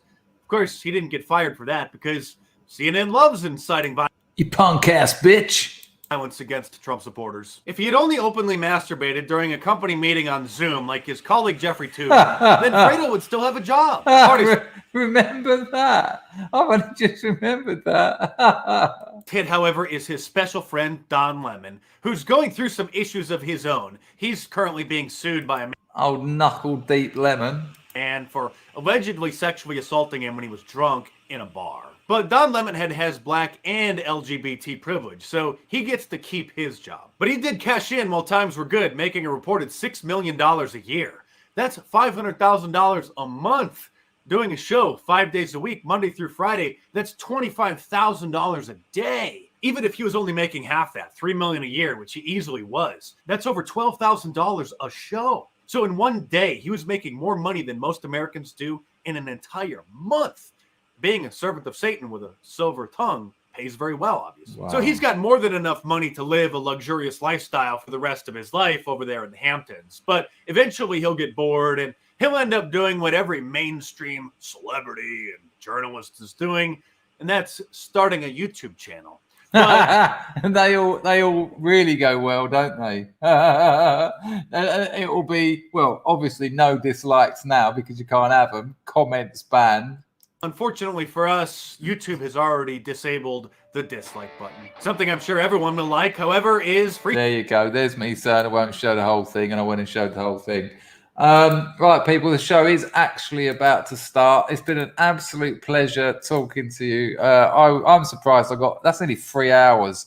I thought I was going to do an hour. I am shafted. It's gone to... I've got to do some work as well. Oh, dear. I love it here. I love this stream. I love this community. It's a pleasure streaming. It really is. I'd like to thank everyone who donated today. I'd like to thank Moslab and Rags for looking after the place. I'd like to thank Rags for helping me out with content as well. He gets a bit ratty when I don't show him all, but he's a lovely lad. And he's got a bow which could probably reach Cambodia from Ireland. So I'm not going to say too much bad about that. Absolute respect to all you lot chatting in the chat. It's getting harder for me to catch up with you, not because of the growing numbers, and the numbers are growing, but because you're engaged, and it's all amazing. If you're not subscribed to my Substack, link in the description. Put your email in, you get a new story every month for free, and there's 12 in the archive. It really helps me if you subscribe, and you might even enjoy the stories. They're fucking great. Nice one, Skin Scar. That's appreciated. And for anyone else who wants to drop a donation in while the music's playing, that will be lovely. I will be putting your messages on the screen as we play it out. I will see you all in the morning. The missus isn't here for a whole week. We're back to 2 shows a day. Lovely. Enjoy the rest of your Sunday, and I'll see you tomorrow. Ta-da! Boom!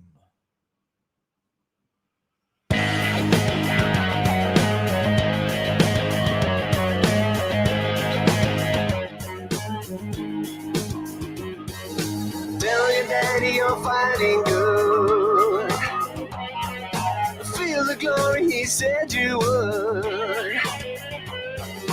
Tell your mama you're coming home. Over all of that death syndrome. But you'll realize you've been sold when you feel the enemy's cold hard steel. Feel the dawn of your final day. Feel the fear and go anyway. Get a ride in that big black plane. Kill your conscience and numb your brain. But you'll realize you've been sold when you feel the enemy's cold hard steel. Cause the wheels already been rolled when you feel the enemy's cold hard steel. Oh Lord.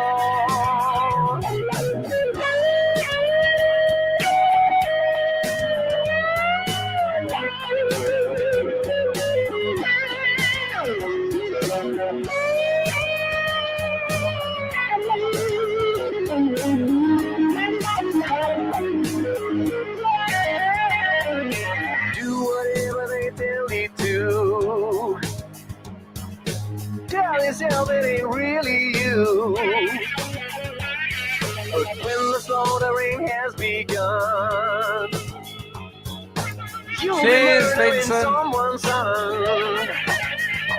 And you'll realize you've been sold when you feel the enemy's cold hard steel.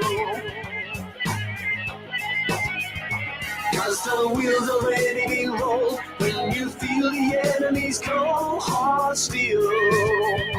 Oh Lord, yes, you'll realize you've been sold when you feel the enemy's cold hard steel.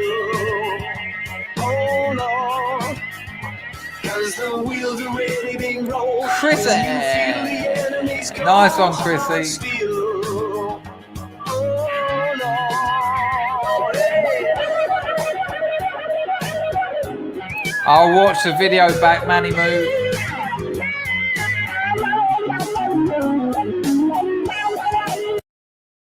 Yeah, people, don't forget Scott's Armour tonight at 8:30. There's the link. I'll put it on my Telegram.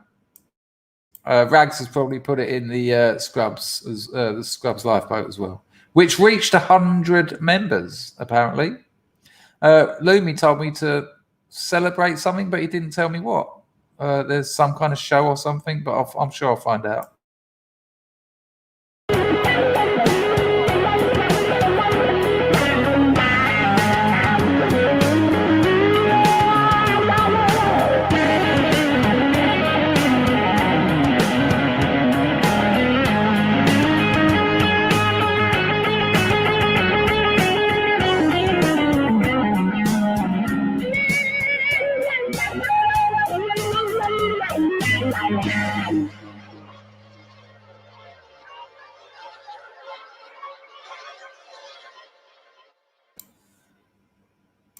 And there you have it, people. Absolutely fantastic. Look after yourselves. I'll see you about 8:30. Might be a bit later tomorrow, but maybe 9:30. But you know, roughly. If you want to get notified, my Telegram's the best place because YouTube don't like anyone but the left.